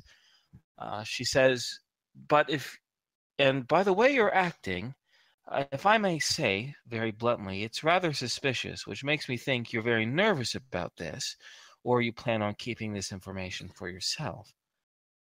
Well, if I was going to do that, I wouldn't have started. Good point, she says. So we can only assume you're being very nervous because you said you've come across activation phrases like this before? Yes. Though the one that I met was very succinct and clever.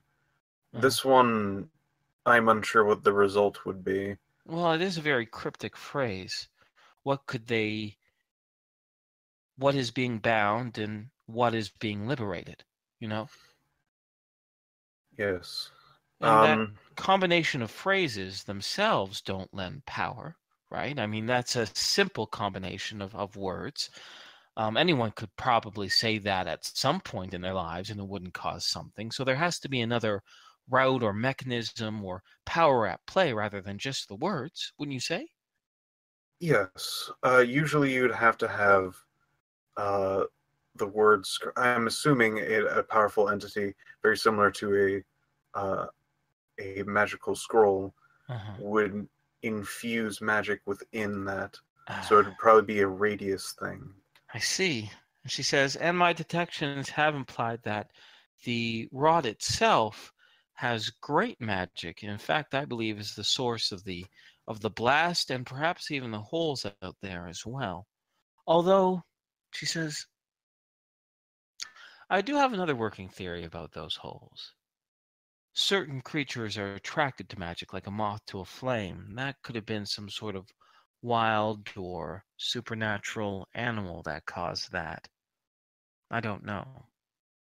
Well, since I've read an interesting theory. Mm-hmm. Now, this is purely speculation of a person who walked in 5 minutes ago and I understand. likes the fantasy of it, but he may have bound himself and whatever other being he was trying to bind with this phrase. And I'm assuming those, as he points over to the holes, may be locking something. I would suggest maybe taking it an overhead and seeing what sort of patterns it may form, or even something that may be underground. She says, you mean take a picture from it from on high? See if it shows any sort of discernible pattern. She nods and she says, that is an innovative idea, and I do appreciate it. Unfortunately, I do not have the means in which to attain such a velocity to take a picture. Her eyes drift towards Lavin's jetpack.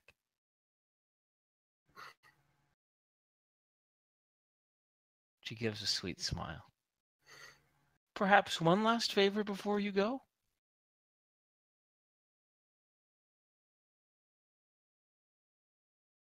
Hello? Hello, this is Lavin. I would love to lend my jetpack.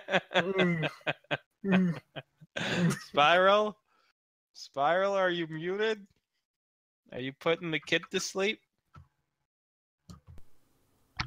Hey, sorry, I just stepped away for a second. It's all good. All right. I figured. I'll just repeat it. It was really funny, though. Your character had one hell of a dramatic pause. Anyways, Patrick suggested that the holes on the ground might be some pattern that one could see from high above. And she said, unfortunately, she didn't have a means to do so to take a picture. And then she looked at you and your jetpack and gave a sweet smile and said, perhaps one more favor before you go? Yeah, certainly. I'm way ahead of you. I see. I can read the writing on the wall here. Oh. Fly up, see stuff. Draw a whole map. Right? Or perhaps a picture, if that would be faster, unless you prefer to map it out by hand. I don't know, Patrick, just me with your camera? I don't know how to use a camera. Now, by the way, other people can fly up. Goodness knows the Mystic Power Armor can too, but she doesn't know what the Mystic Power Armor can do, right? Right now it's just like a crystal set of body armor, right, to her. But jetpack, she knows what a jetpack does.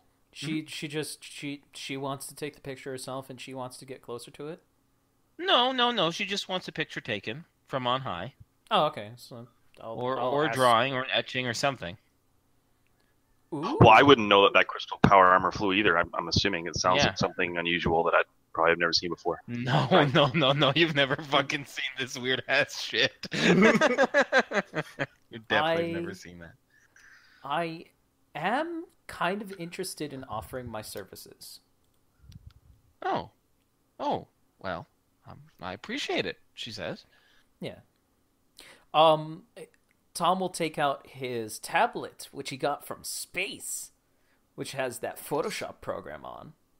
Yes, it does. Well, Photoshop is copyrighted, but Photoshop a shop photo.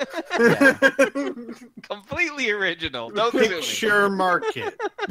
Yeah, something like that. Picture market. We're going to call market, it sure. Picture market. But yeah, take out the picture market program. I love how Squee just gave that suggestion and then just muted himself again. He's like, my work here is done.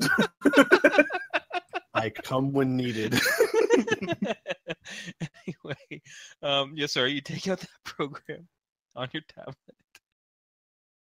Also, by the way, Lavin, you've never seen whatever the hell Tom is writing on. I mean, it kind of looks like a data slate, but designed way differently, and it's super thin. But So anyways. you just So like want... it looks like a tablet, basically, right? Yeah, Okay, but okay. like a super thin tablet, yeah. Anyways, Yeah. but yes, take it out. You just want like me to draw the end of the rod, right? Or what do you want me to do? No. She says, well, this might be a moot point now. I need someone to go up above, like this fine gentleman with his jet pack, and take a picture or do a sketch or something to see if the holes in the ground just form some sort of design or symbol or phrase or whatever it may Oh, okay. Sorry, I wasn't paying that much attention. be. Yes, you were kicking rocks. Yeah. If you surveyed this area, wouldn't you just be able to use some trig and stuff? Like I actually asked her, like, wouldn't you just be able to? I wouldn't know trig, son of a bitch. Wouldn't you be able to map this out? Like how long have you been here? lady? Well, I've been here for 3 weeks, and I've taken plenty of pictures from the ground level, but to be honest with you, She clears her throat and says, I'm more theoretical than practical. I'm a pretty poor artist, for lack of a better word, and she says, okay, well, I'm just embarrassing. I just never thought of it. Tom's just gonna say, give me like 5 minutes, and then he is going to jump, and that jump will just keep ascending straight up. It will look really weird, then it's not specifically really a jump to Lavin. until you come back down. Yeah, it'll look really weird to Lavin, is what I'm trying to say. It's like, Gotcha. he just jumps, and he just keeps going, and going, and going for some reason. Uh-huh. All right. She says, oh. You just hear a surprised, oh, from the Celeste woman. I look at her and be like, yeah, you get used to it after a while. Like basically everything since I've been in this party is like, yeah, I don't know what that is. I'm gonna stop asking. She says, I see. All right. Well, and go ahead and do me an art check. Harder, easier, just straight up art. It's holes on the ground. It's no penalties, no bonuses. I will art. I got a 17 out of 75. Oh my god. You art the shit out of those holes. No, you're able to detail now like actually Spiral suggested, there's a very scientific way of doing it, which is measuring everything out and then drawing it on a map or whatnot.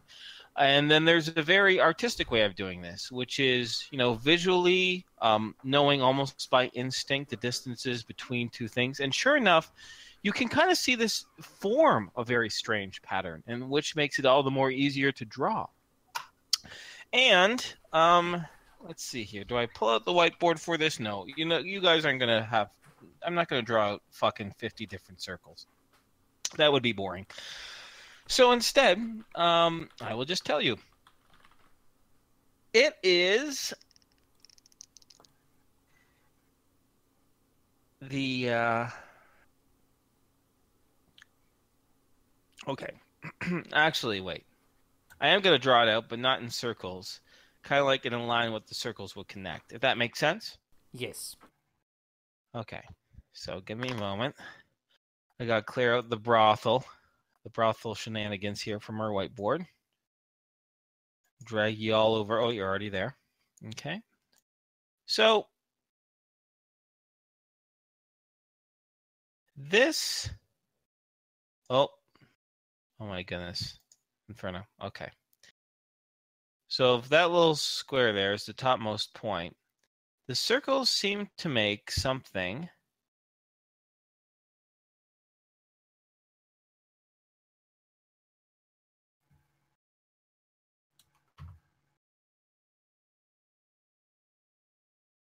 that resembles that.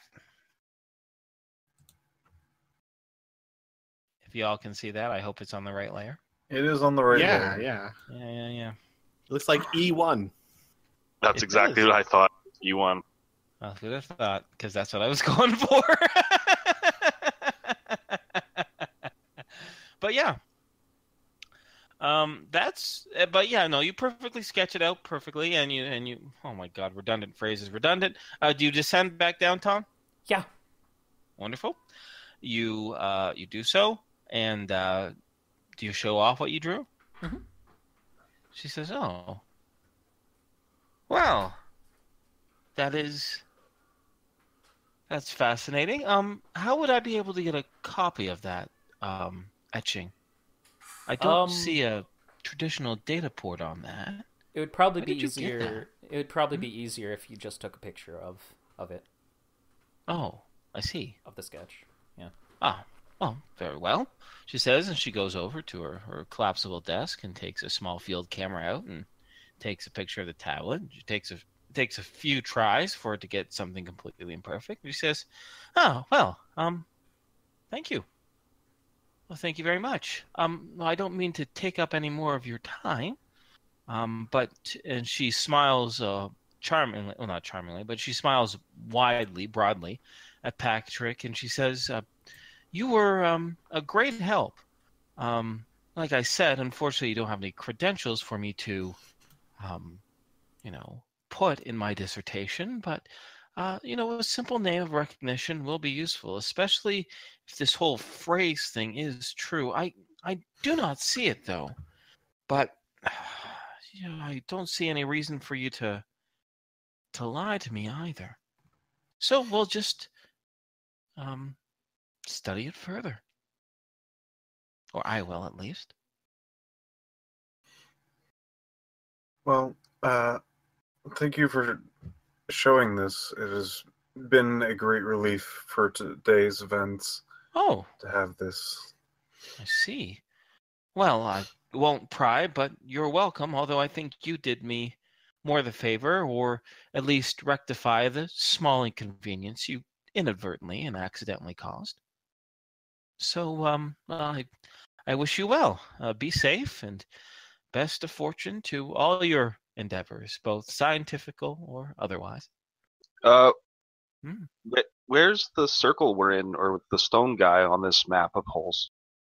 Oh, that's an excellent question, Lavin. He's right. Oh wait, that's gray. I was going to be like, gray is stone, but also gray is hard to see, so I'm going to just draw it in black. Right here, or red, I guess. Apparently, right there. There's the circle. Like this little green is her tent, and campsite and everything like that. Those squares.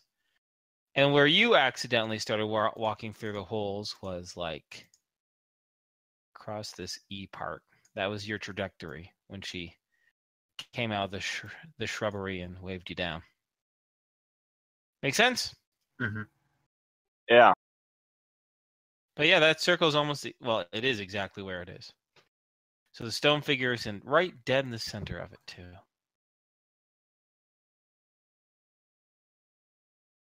Right there. Boop.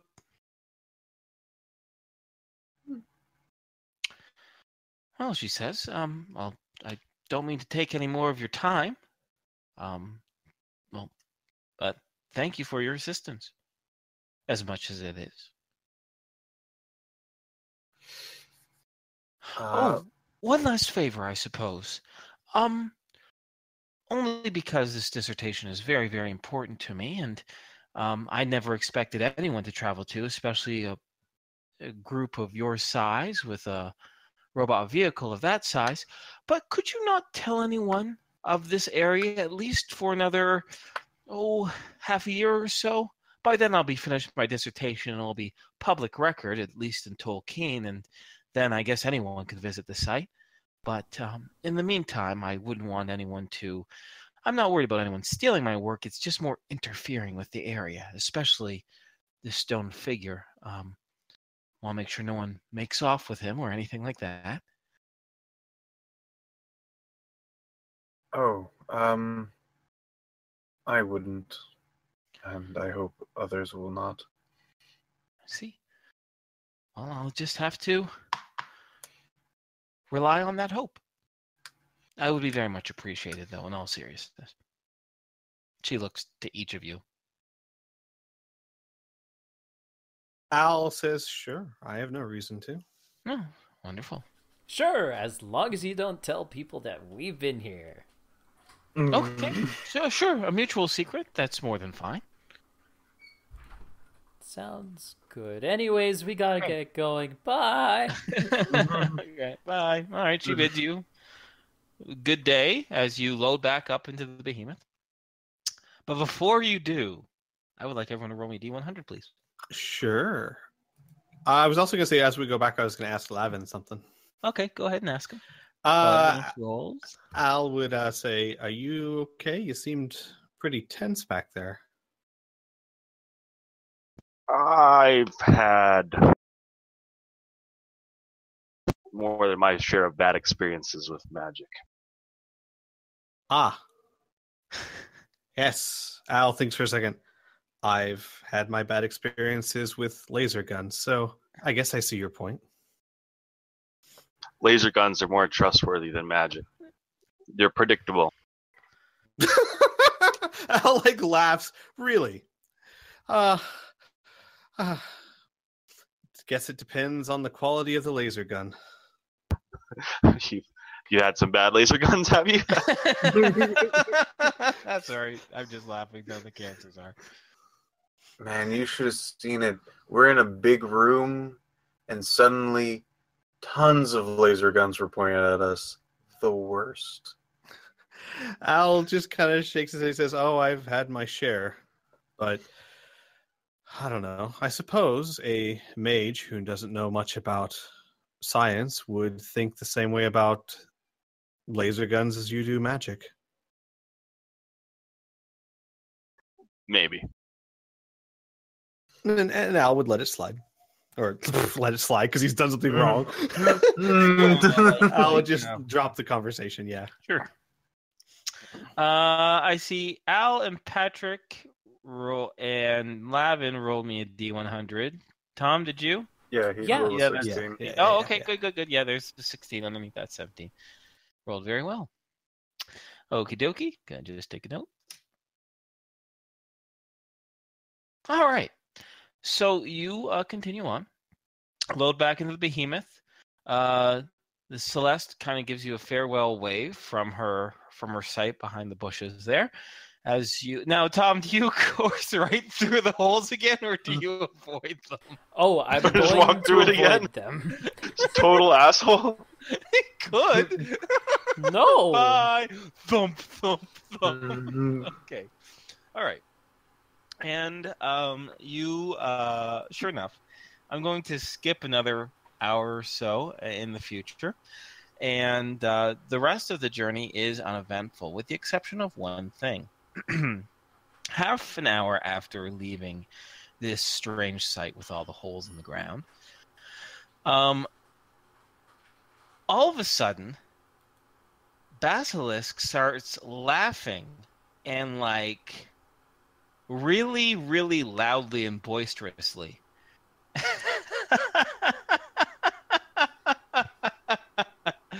Holy shit!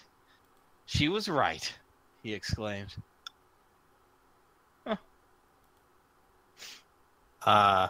Care to let us know what the joke is? No, he says, not much of a joke, just more of how things work out.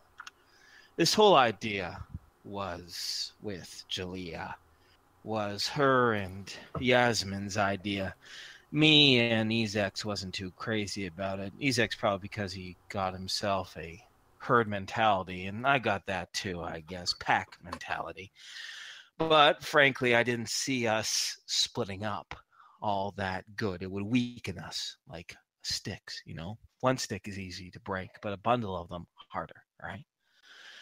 But I just realized, if you guys aren't who you say you were, or just masqueraded, and it was just me protecting or hiding Jalea, you could have a whole other group right in Ishpeming right now, and I would have no idea.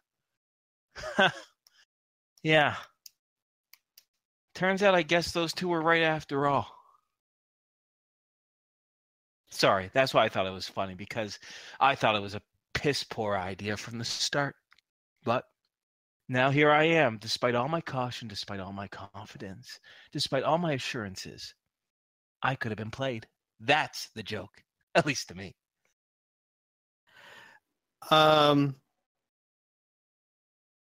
Al's going to, and I'm probably going to try and roll a trust if you let me. Al's going to look at him and he's going to say, we're both taking a lot of risks here. Don't think I don't appreciate it.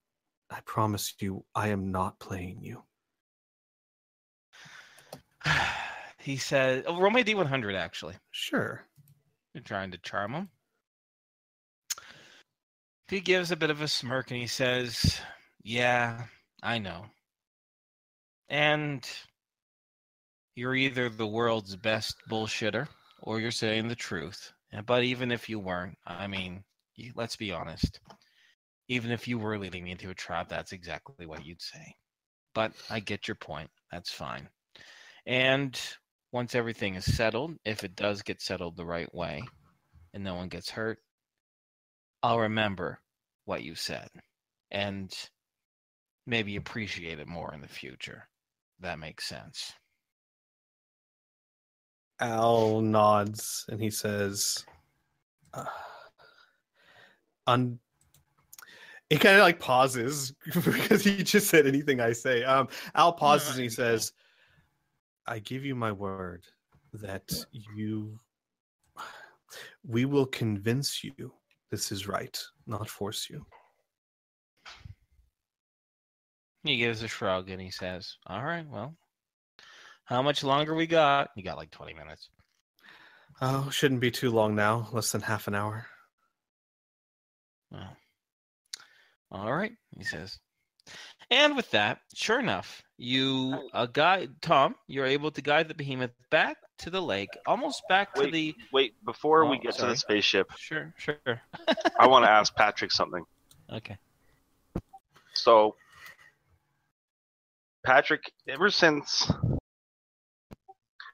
when we were talking in that diner with Mila, and you were expressing some kind of doubt or fear about what was going on in there, and asked me some questions, and I kind of answered you off the cuff, and I don't think I really thought about it before. What were you getting at? Like, what did you mean? Which part? There was a lot said there. You were talking about how do you deal with all the dead people or something along those lines. He kind of has this kind of 1,000-yard stare.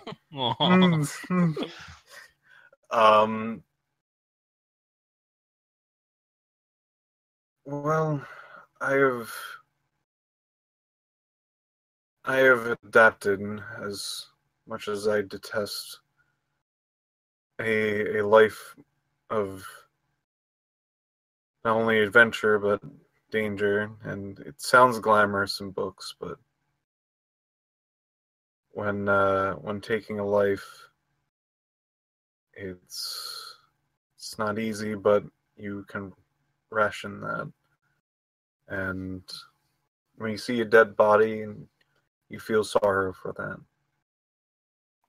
But in this case, not only was a life passed, but one that was close, and that I could have stopped if I've done something. But multiplied that body after body. I'm just not sure I understand. I don't think I've ever really stopped to think about it. Thanks. That's it. For what? For what? Yeah, you said thanks.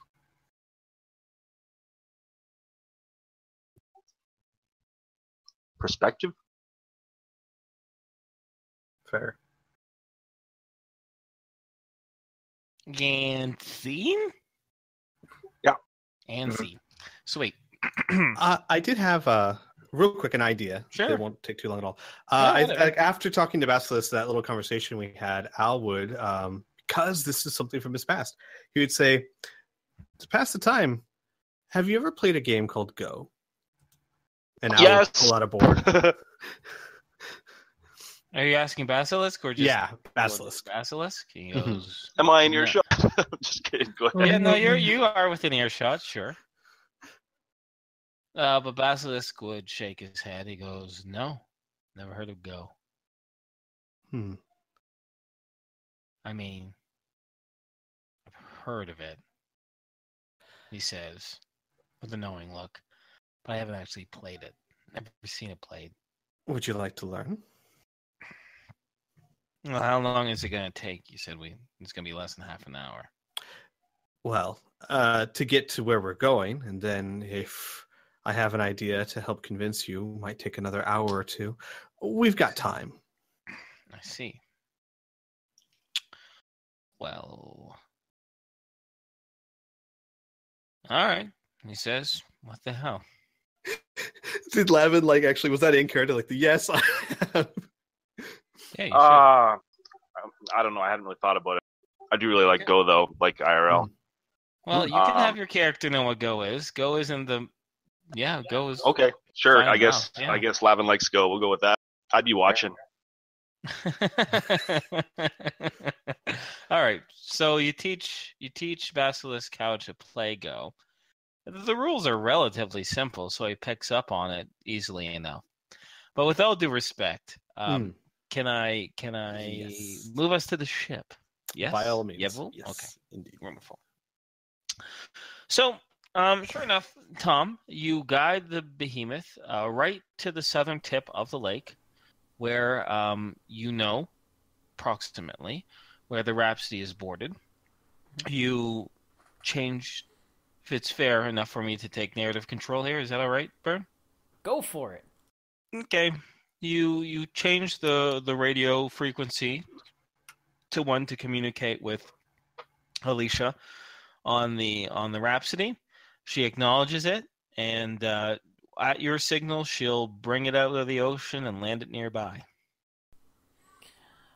Tom will kick on the intercom and go, and if you would please go and look at your nearby windows. The vehicle will be arriving shortly. And then he will give the signal to Alicia. Gotcha. Give me a moment. I'm going to find the picture. Al would look at Patrick and go, is Tom being dramatic? That's unusual. He's adding flair to it. It's nice. Wait, are you being sarcastic or? You don't know. You can't hear him.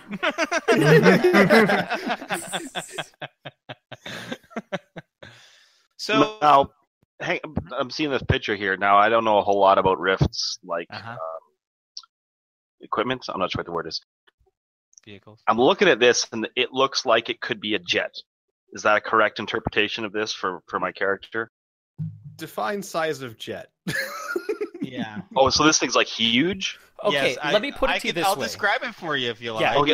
Sorry. I want to try. I was gonna give a big old dramatic description, but I'm gonna just go right to it. That's fine. Fuck it. No. I'd much rather the dramatic description. Yeah, do it up. I'm just being an asshole. It's like the size of a gnat, flies out of the lake. Jesus Christ! Indeed. It's not. There she is. There's the Rhapsody stats. Okay. So, soon after Tom says his little phrase, you see a approximately 400-foot area of the lake begin to bubble up. And a massive gray-blue vehicle begins to emerge from it, floating up, dripping with the lake water all over its large metallic form. It is, and when it fully emerges, hovering in the air, It slides off to a small clearing just to the east of the lake, and lands on landing gear that has emerged from its belly. This vehicle is 390 feet high, 270 feet wide, and 720 feet long. It is a jet. It has massive engines on the back, weapons, missile launchers, and ion cannons by its wings. And you have never seen anything like this of this size. It could resemble a fighter jet. You've seen a few, especially hanging around Ekaneba or the other areas where mercs do. There are a few mercs who are pilots. But this thing looks like, it's like 30 times the size of a jet, maybe even more. And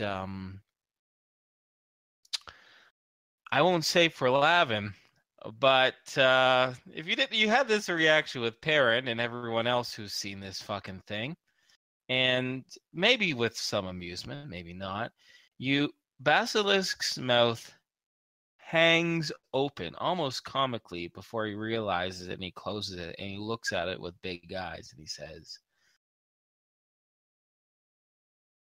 "That's a big fucking vehicle." What is it? I believe, as we said before, it's a spaceship.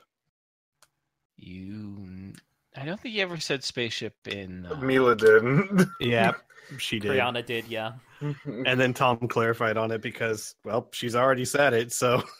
But what's a spaceship? Basilisk asks. It's a ship that is capable of traveling so high and so fast that it can actually leave this planet and travel to, say, the moon.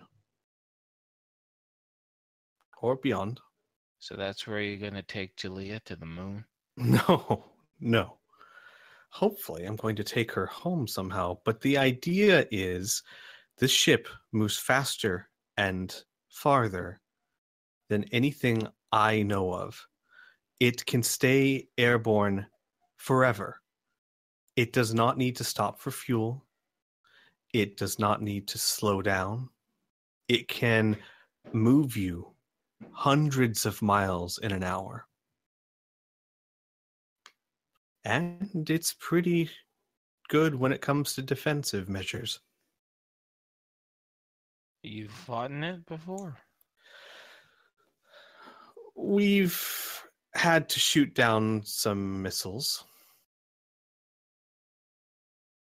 Doesn't look like you've been hit by no missiles, Basilisk says.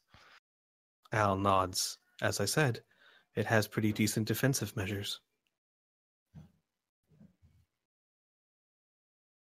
Basilisk is silent for a while. Lavin?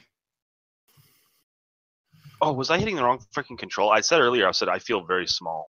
Oh, yeah, we didn't hear that. Yeah. That's okay. I think that's about the only thing I said. And Dreams the over behemoth...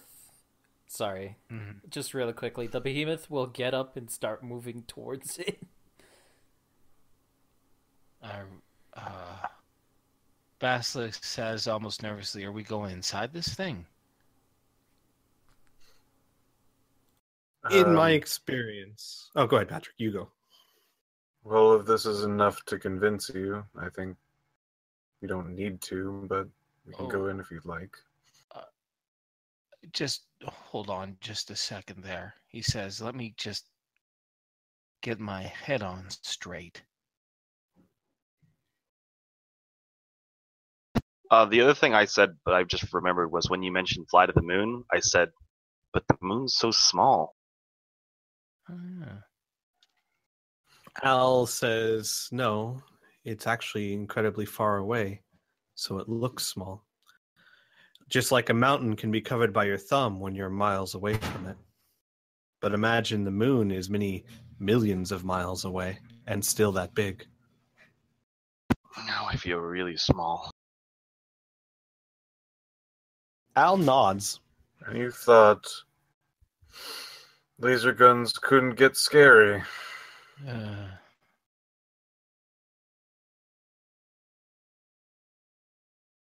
Al looks to Basilisk and he says, as I said, we want to convince you that this is a better option. The honest truth is, I hope to convince Julia to go home where it's safe, even if I can't go there. But if that's not an option, this is the next best thing. Basilisk 6 sits down on the nearby couch and he says,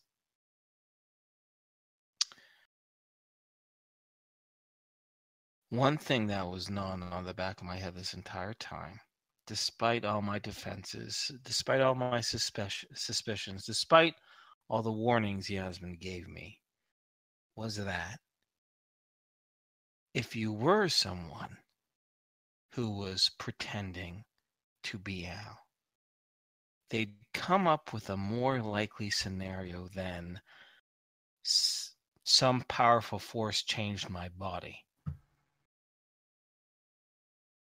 They would have come up with something a little bit more eloquent, a little bit more believable, you see.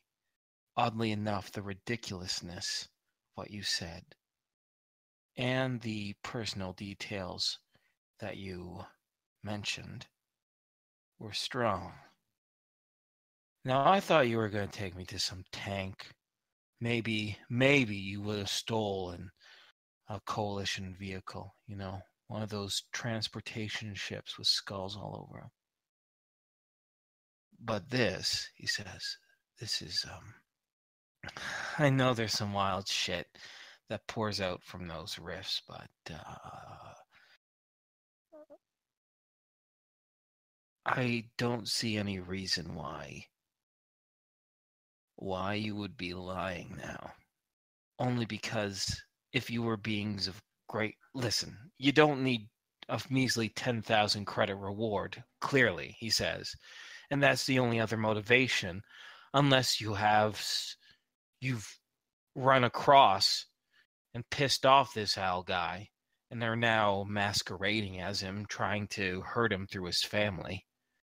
But on that end, then why would you be traveling with his companions? People who are known to travel with him, who have wanted levels with him. And to your credit, you've made it hard enough that if that was my issue, there'd be far easier targets than a sister protected by the black market in Ipshman. Speaking of credits and black market, did you know that they owe us 10 million?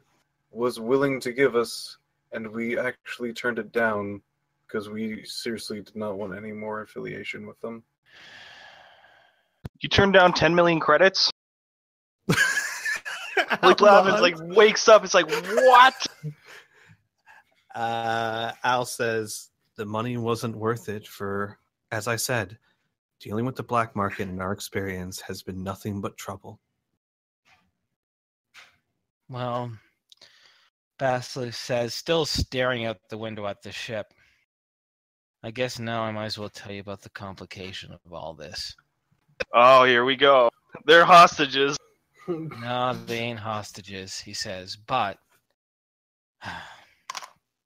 All right, let me start from the beginning.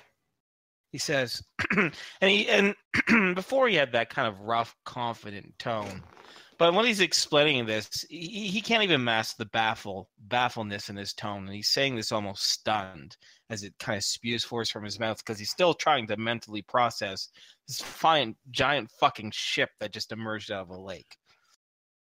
But he explains. Okay. We were traveling down from a place called Parents Post when I was privately approached by two folks, a man and a woman. They look like mercs of some sort, although they have seen better days. Dirt poor didn't seem like much of a risk. They said they knew a guy named Tom that was an associate of Al's, a friend, a dear friend, and that they could put me in touch with him. They didn't look like much of a threat physically speaking, so I agreed, figuring that this small lead, if it didn't lead anywhere, I didn't want to get Julia's hopes up. She just finished having a very strong talking to with the would-be leader of this parents' post, some guy everyone called Finger, which I'm sure had some sort of crude connotation to it. And I didn't want to get her riled up.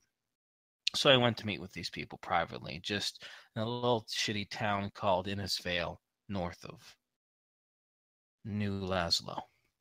Well, I guess I let my guard down or whatever, but they jumped me.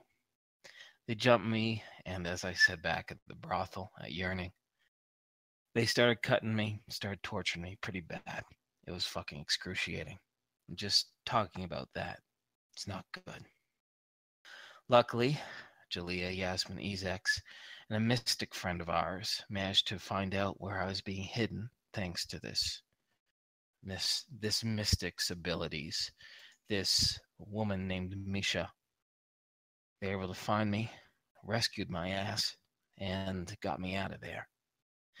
After that, Yasmin and Jalea, Ezex, and I privately agreed that us wandering around asking for her brother was too dangerous. This guy got into something serious. His friends got into something serious. He's some wanted criminal with the coalition. It was getting completely out of our control. We thought it was a simple seek and find operation. And now after what happened to me, it got worse. So we agreed. Ezex knew some people back in Ishpeming who helped him hide after he escaped from the coalition. He got us in touch with them. These people had friends that got us in touch, and so on and so forth. And as you know, we were all in a meeting with this elderly woman, real confident, who said she had her own independent business and that hiding people was something that she took pride in. She took to Jalea almost immediately. The two liked each other considerably. And then we came up with the plan. Like I said, it was mostly Yasmin and Jalea's idea. I didn't want to split us up, but I was outvoted, for lack of a better word. And I was still hurting pretty bad. Jalea would write messages. Some special code she said only her brother would know, should know anyway. And we would post them into different areas. New Laszlo, Ishpeming, Tolkien, and Laszlo. Misha, on the other hand, we couldn't trust completely. She joined us very late, and she acted suspicious. So we jettisoned the Laszlo idea. Yasmin went to New Laszlo, Ezex went to Tolkien, and I stayed in Ishpeming with Jalea. In exchange for our help, or their help, of hiding both me and Jalea, ensuring that no one comes sniffing around either of us, no one that we want to at least, I agreed to help them out. They had some business interests. They needed protection because of this shit with this they told me it was a bunch of misguided vigilantes. Turns out it was the law and the vigilantes, the Hellrider Corps. In exchange, they fixed me up. They gave me my cybernetic eye. They gave me a few other implants to protect myself. In exchange, I helped protect the area, and they kept Jalea hidden. They are good at it. This is where the complication is. There's two complications. They're not holding her hostage, but we all agreed that we understood the possibility that me or Ezex or even Yasmin, although she is a hard-headed bitch sometimes, could be tricked. And this woman, this Angela, who's the head of this black market group, she was going to be our backup plan. She would have to be convinced along with us. That way, at least we have two tiers of control. The second problem is that Me and Jalea don't hang out and live in the same place. I'm out there on the street very publicly helping out the black market with security. And so as you can see what happens in Yearning, sometimes it gets really hot really fast. That way, if I was arrested or I suspected or the Hell Riders started following me or captured me to torture me, it would be pretty stupid if they either followed me or I let them know where Jalea is. She gets moved around all the time. Sometimes, as part of our arrangements, I can agree to meet her at certain times in certain places, but this is maybe once a week. Just to make sure she's okay so I can talk to my friend. So you see, now I can't just randomly look up Jalea and lead you to her and convince her to go with us. I either have to trick the black market or we have to convince them you are what you say you are. Now, I have all the fucking evidence I need, frankly. It's all kind of fallen into place as he points over to the spaceship. But I reckon with your cat friend there, he points over the blink, this isn't a very popular idea, and you don't want to let everyone know you got this thing? Yes. So. And you already said very clearly you want nothing to do with these black market people. Even though they're helping your sister and they helped me out 100 times. And honestly, the favors I'm doing for them, if I got paid it in credits, wouldn't pay 1/20th of the cybernetics that I got, let alone the saving. So, but that's your beef with them, I guess, not mine. Out of curiosity, who suggested this second layer of convincing, you or the dame? Well, I didn't do much of suggesting.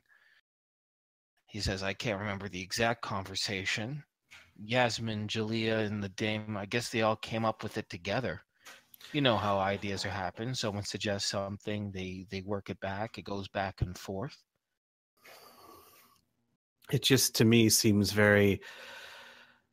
Look, Jalea's skills would be loved by anyone who has any sort of technology to deal with.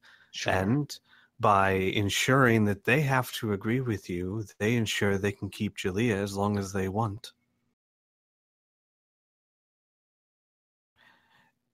The black market seems great until you really dig in or until you try and get what you really need and they don't want to give. No, he says, sorry, I guess that makes its own sense, but if they wanted just to get rid of... Okay, so they want Jalea, right? You know how many times they could have killed me? I could have died on that surgery table, but I didn't. No, I don't think they're They're monsters. useful. Well, that aside, I truly believe the dame when she says she likes to handle business appropriately. The problem is, you haven't had to push her, so we don't know how she'll react. Well, then let's not push her, he says. Let's just... She says she doesn't entirely trust you. She gave you an idea of how to trust her. Like I said before we left. I don't see why you don't do it. That's the path of least resistance, right? And if what you say is true and she does double-cross us, then we're still in the same place as we were before. You're wrong, though. It's not the path of least resistance. Her request would get us so deep into illegal activity that if Ipschming's loss prevention finds out about it, we could be tried as criminals and have another powerful entity going after us. It's a rock and a hard place. We help the black market. We're in trouble with the law. You don't help the black market, I'm going to have to betray them. He says, have you ever had to betray an agreement you have made? I was in one of those. Oh, and what did you end up doing? He asks, almost bitterly.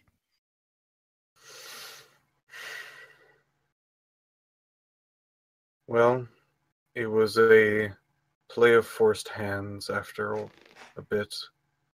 Guns were pulled. And many decisions were made on the fly. It wasn't pretty. You're still standing for it, I guess, he says. There's got to be a third option. There's always a third option. He said Eleanor was right. Ellie was right. We don't have to betray the black market, but we don't have to work with them either. There's got to be another way. I assume that you didn't plan on Jalea sticking with the black market forever. So there had to have been the contingency or the possibility that Al wouldn't want to have anything to do with the black market. The dame had to at least consider this to be an option. Yeah. After all, as far as she knows, she's never met me before. Or Al was dead. Mm-hmm. But the point is, they had to consider the idea that we wouldn't want anything to do with the black market. And if that's the case, then there had to be another way to convince them we are who we say we are without throwing them a bone or doing them a favor. Would it help if we... I mean, would it do any good if we got your friends? Yasmin probably... Hal trails off. Right. I take it you talked with her? She was far less open-minded. Did you show her this fucking thing? He points to the spaceship. Al shakes his head. No. She wanted to try a very dangerous procedure for her on her end, which basically involved implanting all of one of our memories in her head, which could have killed her. I'm sorry, Tom, you have a plus sign. I just have a question. Is this being done near Tom because he's piloting or somewhere else? I assume like within hearing shot would be fine. Unless sure. I'm sorry. It's not really my call. Sorry. No, it's not, but that's okay. Nope. I'll let it slide. Can you hear me, guys? Yeah. Yeah. Then okay. You'll hear through from the cockpit yelling, we could just find the guy. What guy? The guy that gave us the fake credits? Let them live themselves? But that's not what they asked us to do. They don't want the guy. They just want the law to be on his tail. Hold up a second. Basilisk says, okay. All right. Let's think about this for a moment. If it's clear that the black market's in a tight spot, all right? And part of it has to do with the law, but part of it has to do with these Hell Riders, folks. Now, we already ran afoul of them. They don't seem like law-abiding, non-violent individuals to you, do they? Absolutely not. So maybe if the pressure is taken off the black market and someone does a favor of eliminating another bloodthirsty, awful group, maybe they'll be more willing to listen. Maybe you don't have to play into her particular scheme or idea, but still show that. And you wouldn't be technically working with the black market. You'd be working on your own, taking against this gang, pretty much.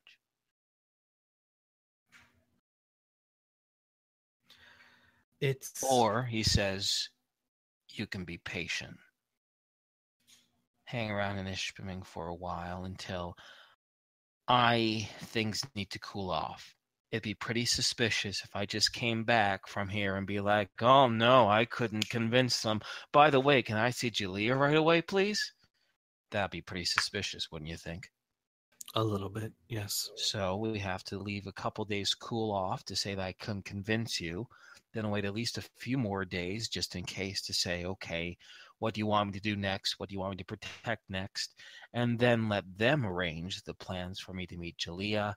Then I find out where she is. Then you guys go in hiding or someplace so you're not clearly visible.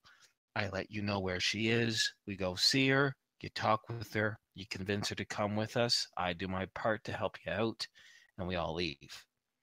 So the question is if time is a factor or not.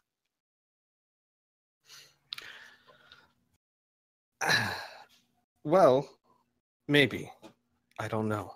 There's a Al kind of like considers the enormity. There's a threat looming on the entire world, and we've been asked to help. That bullshit, Basilisk says. Nah, I don't believe that for a second. I think that's just someone's got people riled up, some doomsday cult or some bullshit like that. I hear it was some cult out in the Chi-Town burbs that started this whole rumor. It's just spreading like wildfire. It wasn't spread as a rumor. Thousands of psychics received a vision all at once. Oh, yeah, that's what they say. I didn't talk to no one that has no vision. Why would I believe that? I have. You've seen it? I've talked to many people who had the vision. Different versions of the vision. Different races that have very little contact with us had the vision. Al, why don't you just tell them about our experience during the event? Be much quicker. As Patrick looks tired. Out of character. Wait, what? Which event? What? The fact that Mila started spouting out the prophecy herself in the middle of Lacree. I'm assuming that's what you're talking about. We're right there at like ground zero next to a psychic that we know part of our group sort of thing. Well, I was going the different route of one person having a vision's one thing, but saying that I've seen many people who did I thought would be more convincing. Because my thought was only this. Okay, so she had a vision. That's one person. That was my thought. Yeah. But sure, we can definitely. Al would nod and he'd say, Mila, Ellie had a vision herself. Have it written down, actually. Have all of them written down. All right, wait. He says, we're getting off the point, I suppose. All right. I'll play along, even though, let's just say I'm going to remain completely skeptical of all this. What, you intend on doing something about it? What we can. And how does Jalea fit in all this? Al kind of shakes his head a little bit. Again, hopefully I convince her to go home where it's safe. If not, then I keep her out of danger. No matter what's coming, this ship could outrun almost anything else this world has.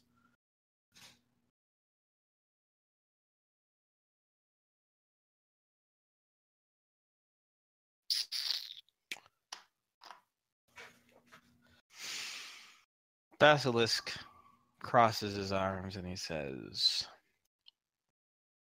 I don't think you thought this out at all, but we're getting too far ahead of ourselves. The big question is, how do we convince the black market that you're on their side to invoke this trust, and quickly? I think if you eliminate a common enemy, they'll be happy, whether it's this Milo guy or the Hellrider Corps, maybe something else. I'm just saying, if you want me, I'd really rather not, but if push came to shove, I do have to admit, can't hang around Ishpeming forever. And if the black market deteriorates, Jalea has no protection except for me. And this thing, and what you guys have, as he notes the golden armor and the mystic power armor and all that shit, does show that you definitely have more protection than a ragtag group of a dog boy, a mystic, a rose-tattooed merc, and me. That I can't admit. So, it's your sister, apparently. I guess it's your play. I'm okay with bringing down a second, maybe not so great group. Al looks at Patrick wide-eyed. But I'm a man who likes to take advantage of information I have. I'm unsure if this would be the kindest route, but if they're shuffling through safe houses, I have been looking through a lot of the patterns of the black market, and I could probably find out at least maybe a route if I got a bit of information. Oh yeah, what kind of information you need? Basilisk asks. You've been with her for a few weeks. Yeah, initially at least, longer before. Any sort of meetup spots, I could probably have a pattern, and if it's anything similar to the rest of the organization, I might be able to find out where she is. All right, he says. It's still a bit of a betrayal, but not nearly as much as lying to their face. Really, it's me just telling you what I know, and if they were really careful, it wouldn't be that important. The rest of it is just work that you're doing there in your head. Patterns and shit. Like those holes in the ground, right? Similar, yes. All right. But it's really up to Al and his sister. Well, I'm not going to lie. She's going to be really surprised and pissed off. But, I mean, I ain't never seen anyone so determined at finding their kin before. Even though I told her a few times in private conversations that it was very likely that you were dead. She wasn't going to hear none of it. So. Al looks down at the ground, a little sad. Do you mind if we talk out of character? Yeah, sure. So I'm kind of okay with a lot of the options. Like as a player, I'm kind of cool with just taking down the bloodthirsty murderers. Though in character, it's kind of like we're getting into like a vigilante street war. Still, street wars can be fun. Oh no, yeah, that's why I said as a player. Yeah. The other option too, the waiting like a week or two as a player. Again, I'm okay with that since that's like the safest route. Yep. Even though it definitely takes time. I'm really kind of fine with however you guys want to go with it. I have an idea. Mm-hmm. Might be a bad idea, but I have an idea. What if we approach it the same kind of way that we did with the Tolkien one, except this time use the loss prevention people? Well, here's the one thing that comes to mind with that. This group is hell-bent on taking over power through bloody murder. If we infiltrate their ranks, the chances that we will be asked to go commit said bloody murder is very high. No, I'm not talking about infiltrating ranks or anything. I'm talking about, okay, so we approach the loss prevention people and say a tactical alliance. Yeah, I'm suggesting an alliance. We go and say we are interested in doing this. We had a run-in with these people and we want them gone. But we want to do it the right way. So it would probably be a bad idea or cause a whole bunch of fuss or unnecessary time and effort for you guys or even the Tolkien police if they were to actually put all of their efforts towards this. So why don't we do this for you? So you want to be deputized? Yeah, I mean, I'm okay with that idea. Yeah. Essentially, another idea. Us. There is another idea too that Byrne brought up, which isn't a horrible idea either. The idea of we find the dick that stole our money, we tie him up, we throw him back to the dame and say, "Look, we're not going to tell Ipschming anything, whatever, but hey, we got your guy. Do what you want with him." I was actually suggesting just finding where the hell he is and just telling the dame, "This is his location. What you want to do with this information is up to you, but we have found him." I mean, I think these are all really good options. Yeah, I think really some what you guys think will be the most fun, what you guys want to do. But yeah, these all seem very viable. Yeah. Okay, and most fun. I like Street Wars, but I'm just one person. Like, see, here's the thing with the whole just find this guy and just give the location. then they can do whatever the hell they want. And Yeah. all we did was provide a location. That's hardly illegal. I honestly think that would probably be more in line with my character, certainly, than let's go to war with gangs. But that isn't what they asked for. Are you sure they would agree to that? It's Yeah, it's a little risky because it's a partial completion exactly. of what they. Yeah. It is very likely going to go, oh, yeah, okay, so you found them. Now do something about it. Okay, that's we step don't really one. want to do Step that. two. No, but circumstances could also change by the time that happens too, or you can convince them of one thing, or what I mean. But yeah, no, honestly, I understand. Like, it's fun playing in character, but also you guys who have to play the game as well. So if you think one route is fun, you can easily rationalize with your character, be like, yeah, we all agree that this is what we should do. You know what I mean? So yeah, because I want you guys to have fun. Here's something else to consider in character too, that I was just thinking. The dame, we don't trust her, but we're all, I think, pretty sure she's not a bloodthirsty savage murderer, and probably is a better fit for the black market than the alternatives. And let's say Northern Gun takes her down, leaves a power vacuum. These street gangs come in. Lots and lots of people are going to die. Yeah, these people seem a lot worse than the Dame. Right. It's funny because the interesting thing about this, and Lavin would know in character, Ishpeming, especially for the past 5 to 7 years, has been known as a pretty law-abiding place.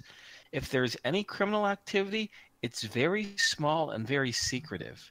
This whole new Hellrider core and actually violence on the streets is very new and very distressing, not only to the public, but clearly by the law as well. Oh. Rather than just an all-out gang war against these Hellrider cores, is there maybe a particular target or tactical? that we could take out, or there was something... definitely a mention in the briefing. There was a mention of a leader that kind of brought these two previous gangs together. Mm-hmm. So you could go with the old if the snake had cut the head off the snake idea. Yeah, or I was thinking even like something that like something to steal. I don't know if steal's the right word, but something they want from them. Sure. Or property. I'm not sure. Or we could do very similarly again to what we did in Tolkien. Cut the head off the snake and then make it seem like one gang attacked the other, and so they start a war against each other. Well, if we do go that route, I do think the best idea would be work with loss prevention and basically go at it like this. Look, obviously you haven't been able to take them out, which means they're seeing you guys coming a mile away. You must have at least some intelligence. You must know a soft point to strike. We're not part of you. We don't act like you. We don't think like you. We certainly don't look like you. But we can definitely get the job done. And hell, we've got technology. The LPO, I'm assuming, would never agree to have like what you just said, Tom. I think was kill the leader and then have two factions of the gang fight each other. Oh yeah. That right? that would be if we weren't like essentially mercenaries for them. I'm suggesting like because that would cause like massive violence. That would not be good for the city. That'd be something that Patrick would probably not agree with either. Yeah, probably that's just throwing gas on the fire. Yeah. This isn't like some. We're slum taking where down no a one's gonna get gang hurt. specifically to reduce violence. Yeah. But the trick would be if we were to want to go with the loss prevention people, we want them to hire us as mercs. So they let Lavin walk around with. Yeah, the worst case scenario, the absolute worst case scenario is, this'll be like a big PR thing too. If anything happens, they can just blame everything on us. Not only that, but if you, I'm just sorry, I'm gonna say it a little out of character, but this is just something that would be on the back of Lavin's head. If you got his job was to protect you guys, the VIPs, right? Yeah. But if he could bring you guys back to the table with Northern Gun, he'd probably earn that bonus. I was actually thinking along the same lines of, okay, this thing would A, earn trust with the black market, B, at the same time, get us in good again with Northern Gun. Mm-hmm. The enemy of my enemy. And 3, save a lot of innocent lives. Yeah, I like this. I like this a lot. I like this a lot. And I don't know, Piph, you haven't. I know Patrick said he would be okay with it. What about Piph? Okay. Define it. Uh, I think kill the leader, right? oh well, actually, I don't know. Like, I think the idea would be You don't know the details yet. exactly, yeah. Like work with Okay, the general plan of take down that gang is working with Working or with- without. Yeah, Oh, yeah, I'm okay with working with and taking down the gang, and just to clarify, the gang that is not the black market. yeah. Yes. The bloodthirsty street gangs, Yeah. the Hell Rider Corps. the Hell Rider Corps. Yes, Two street gangs that were united by some sort of rogue mercenary group. I see lots of advantages from this angle. I see lots of fun encounters from this angle myself. Yeah. I mean, personally. there's the disadvantage of we could die, but you know that's always No, but there. you could have died in one of those fucking holes. You didn't know what could come out of that. And even again thinking the whole Lavin thing. Well, now he's on working with us. Yeah. It kind of ties everything up in a nice little bow. Mm-hmm. Kinda does. Cool. Well then, I hate to cut it off early, No, Obviously. no. but it sounds like we'll be getting into that next state. Okay, so to set up the scene for next time, you guys are going to go back to Ishpeming and get in contact with this Victoria woman from the loss prevention office. That's the next goal. Well, I think Uh, probably I might want to like just radio in and be like, yeah, we're coming back, and I think I have some good news. We Oh, should be, okay. right? Like, because I can contact them, I'm sure they would be Yeah. just ecstatic to hear this plan, right? Sure, of course. Yeah. Of course. I do have a question actually.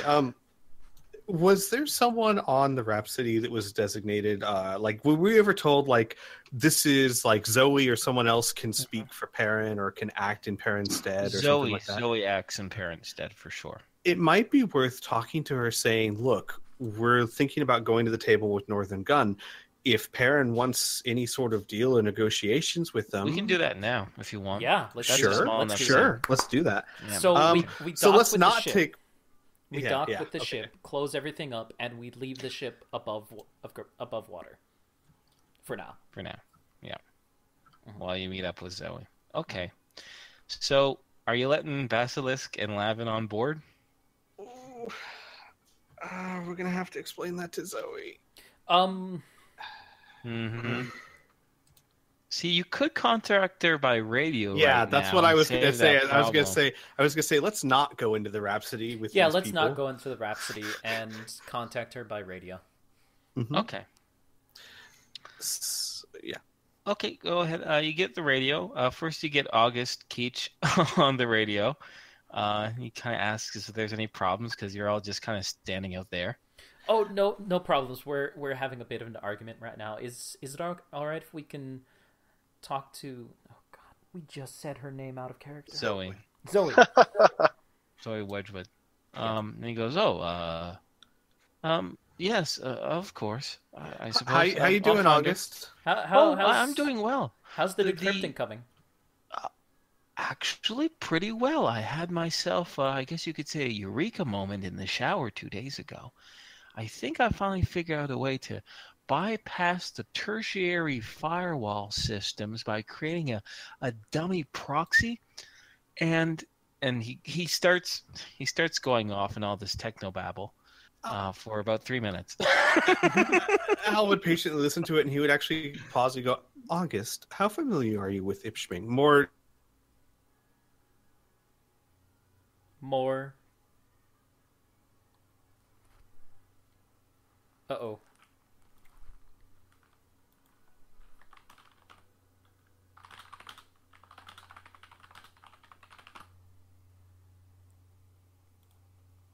Oh no.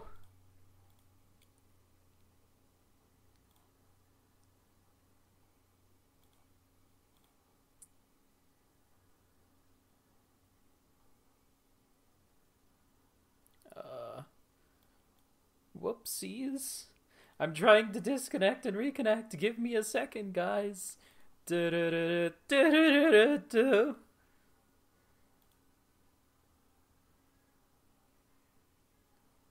Alright. I'm gonna actually quit Discord and then reopen it. Oh.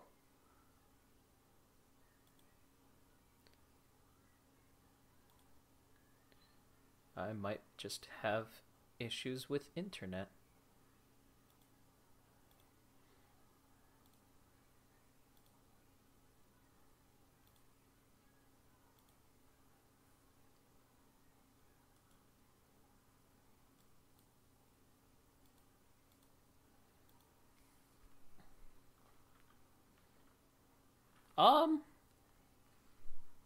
I'm not sure if we're still live. Let me check to see if we are still live.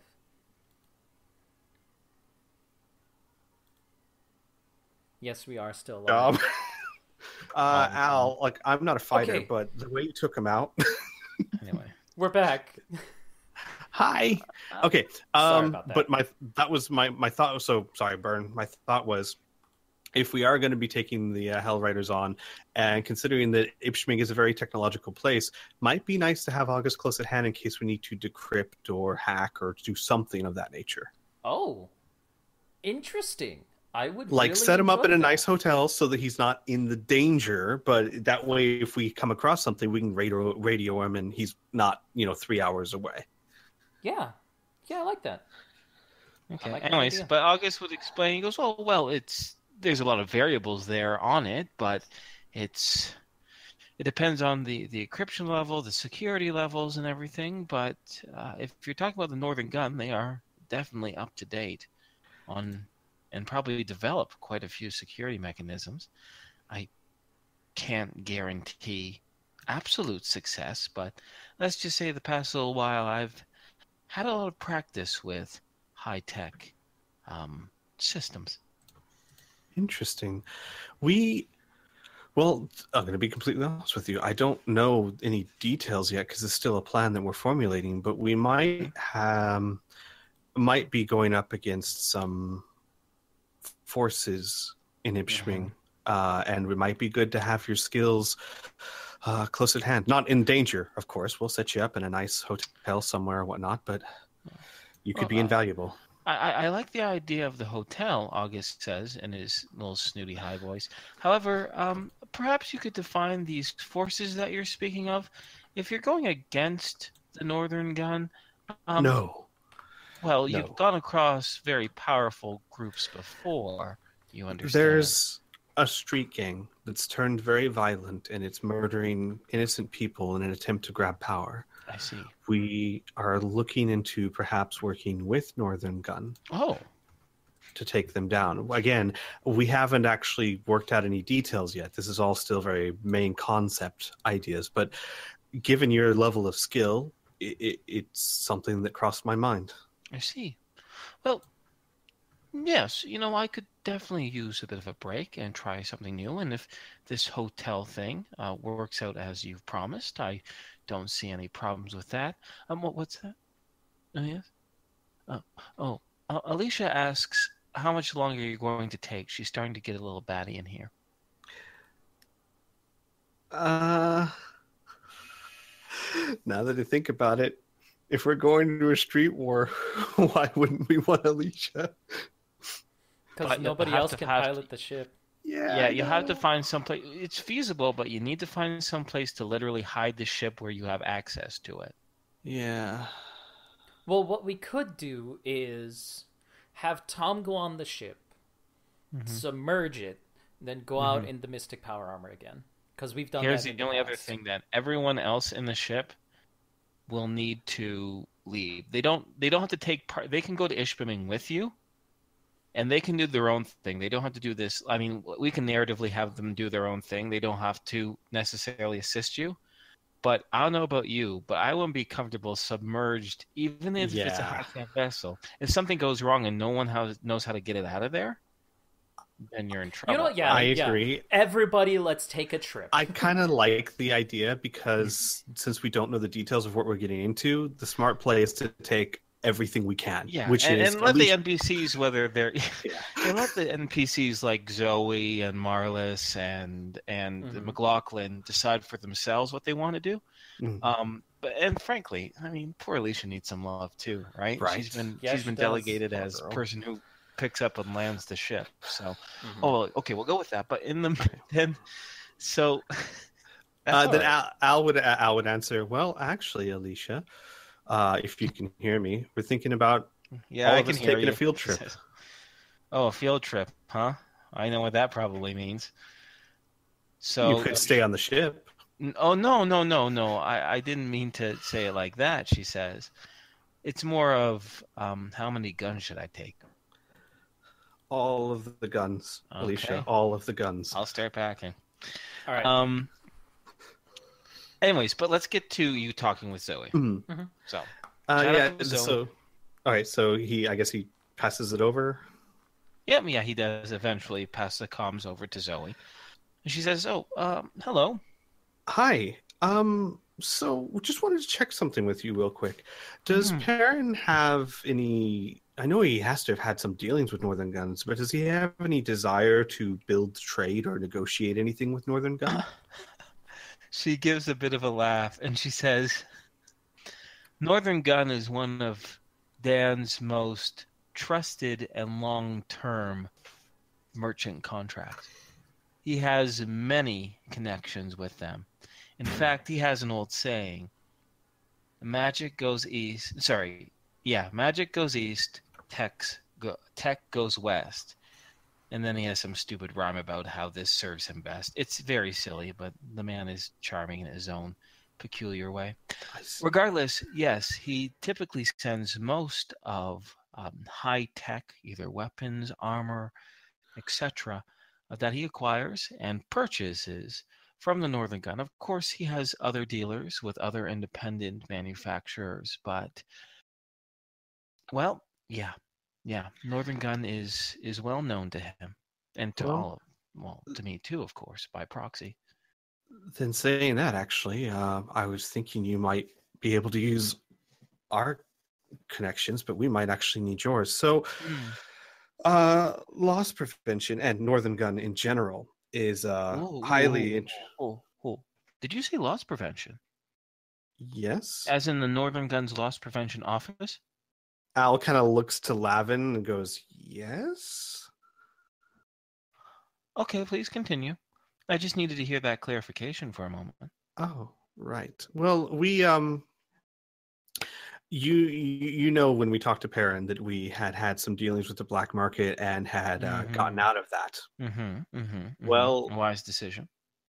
yes. Well, I wish we had known at the time. We had approached Northern Gun about selling some very advanced tech that wasn't from around here. And the deal kind of went the other direction.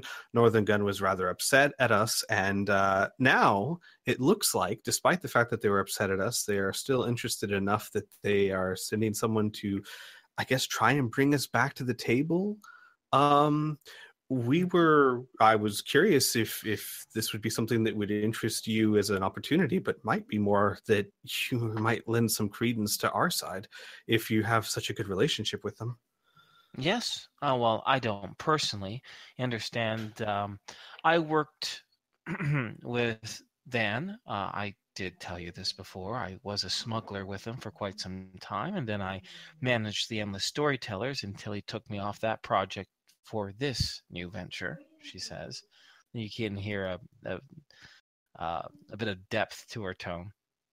She says, although I never personally dealt with the black market, I do know quite a few individuals who work for them, including one person who works for the Loss Prevention Office. I just want to be clear, you wish to assist them, not go against them, right? Yes, since we are attempting to cut ties with the black market completely, it would be in our best interest, especially given our alliance, to be in the good graces of Northern Gun. It is most certainly in your best interest. I'm saying this with no bit of hyperbole. The Loss Prevention Office of the Northern Gun is the most elite investigatory body that any private company has. It is extremely deep, extremely detailed, and their agents are extremely trained. Al echoes that. He kind of says under his breath, that explains why Lavin knows so much about us. Okay, well then, Zoe, could you lend us your assistance? I'm going to be honest with you. We're not negotiators. Well, then I'd be happy to take that role for you. Oh my God, you guys are just coming up with a freaking dirty dozen, getting everyone involved in it. No, this is exciting when you get to utilize your NPCs and your skills. So yeah, Zoe's on board too. Woohoo! Field Okay. trip. Yeah, clearly. So we'll maybe if there's any last little thing you guys want to talk about right now, no big deal. But we'll start next session. We're gonna skip the travel. We're gonna have the whole cadre come on over to Ishpeming, and then we're gonna start from there with you guys probably talking with the Loss Prevention Office and formulating a plan to deal with this Hellrider Corps. Mm-hmm. Sure. Anything else you guys want to mention in or out of character before we wrap up this session? I was only okay. How about we say everybody gets off of the ship, gets all the belongings that they want to bring, and sets up shop in the Behemoth, and then Tom goes, submerges the Rhapsody, and goes out in the Mystic Power Armor. Yeah, that works. Okay. 100%. As long as everyone's off the Rhapsody before it goes back into the drink, Of course. you'll have no problems, because the vacuum seal, obviously, to get in and out, protects versus the vacuum of space. I'm sure it'll also work as almost like a water chamber, for lack of a better word. Mm-hmm. The Enterprise did it. No. Yes. Actually, I do think there is still one slight kink that we'll have to work out. It shouldn't be too hard. We have to find a way to let the black market know that this was us and not just Northern Gun. You know what I mean? Like, maybe have Basilisk radio back and tell the black market that they aren't going to do what you asked them, but they're going to help you out by taking out this street gang. Or something, something so that they know that when the street gang disappears or gets hurt or whatever, it wasn't just the law doing it. We had a hand in it, therefore they can help trust us or something like that. Because if we don't do something like that, they'll be like, what do you mean you took him out? It was Northern Gun. Right? Mm-hmm. And there you go. Covering your butts. We'll have to figure something out. Yeah. Sure. Yeah. For sure. That's something you guys can mull over. Yeah, anything else? I don't think so. No, Okay. it's just this is actually exciting. This is a very interesting direction. Mm-hmm. And the last time that this happened was when we were able to take down the black market of Tolkien. Sure. We pulled in all of our aces. Definitely. This'll definitely be different. We're not going to be repeating things. The Hellrider They're not Corps trying to be ain't subtle. Well, not only that, but these guys, I mean, your opponents aren't the same at all. This will be interesting. My first thought is I forget his name. No, wait. Which one? Callan, something. The guy at the head of the Tolkien black market. Proposition Cal. Cal, thank you, Cal. Cal. He was very calm and I don't know about calm, but careful and hesitant and did things on the down low. These guys are walking down the street murdering people, so slightly different MO there. Yeah, they're a paramilitary organization where Cal was like a mob boss and he acted like a mob boss. Yeah. Cool. All right. Well, thank you very much.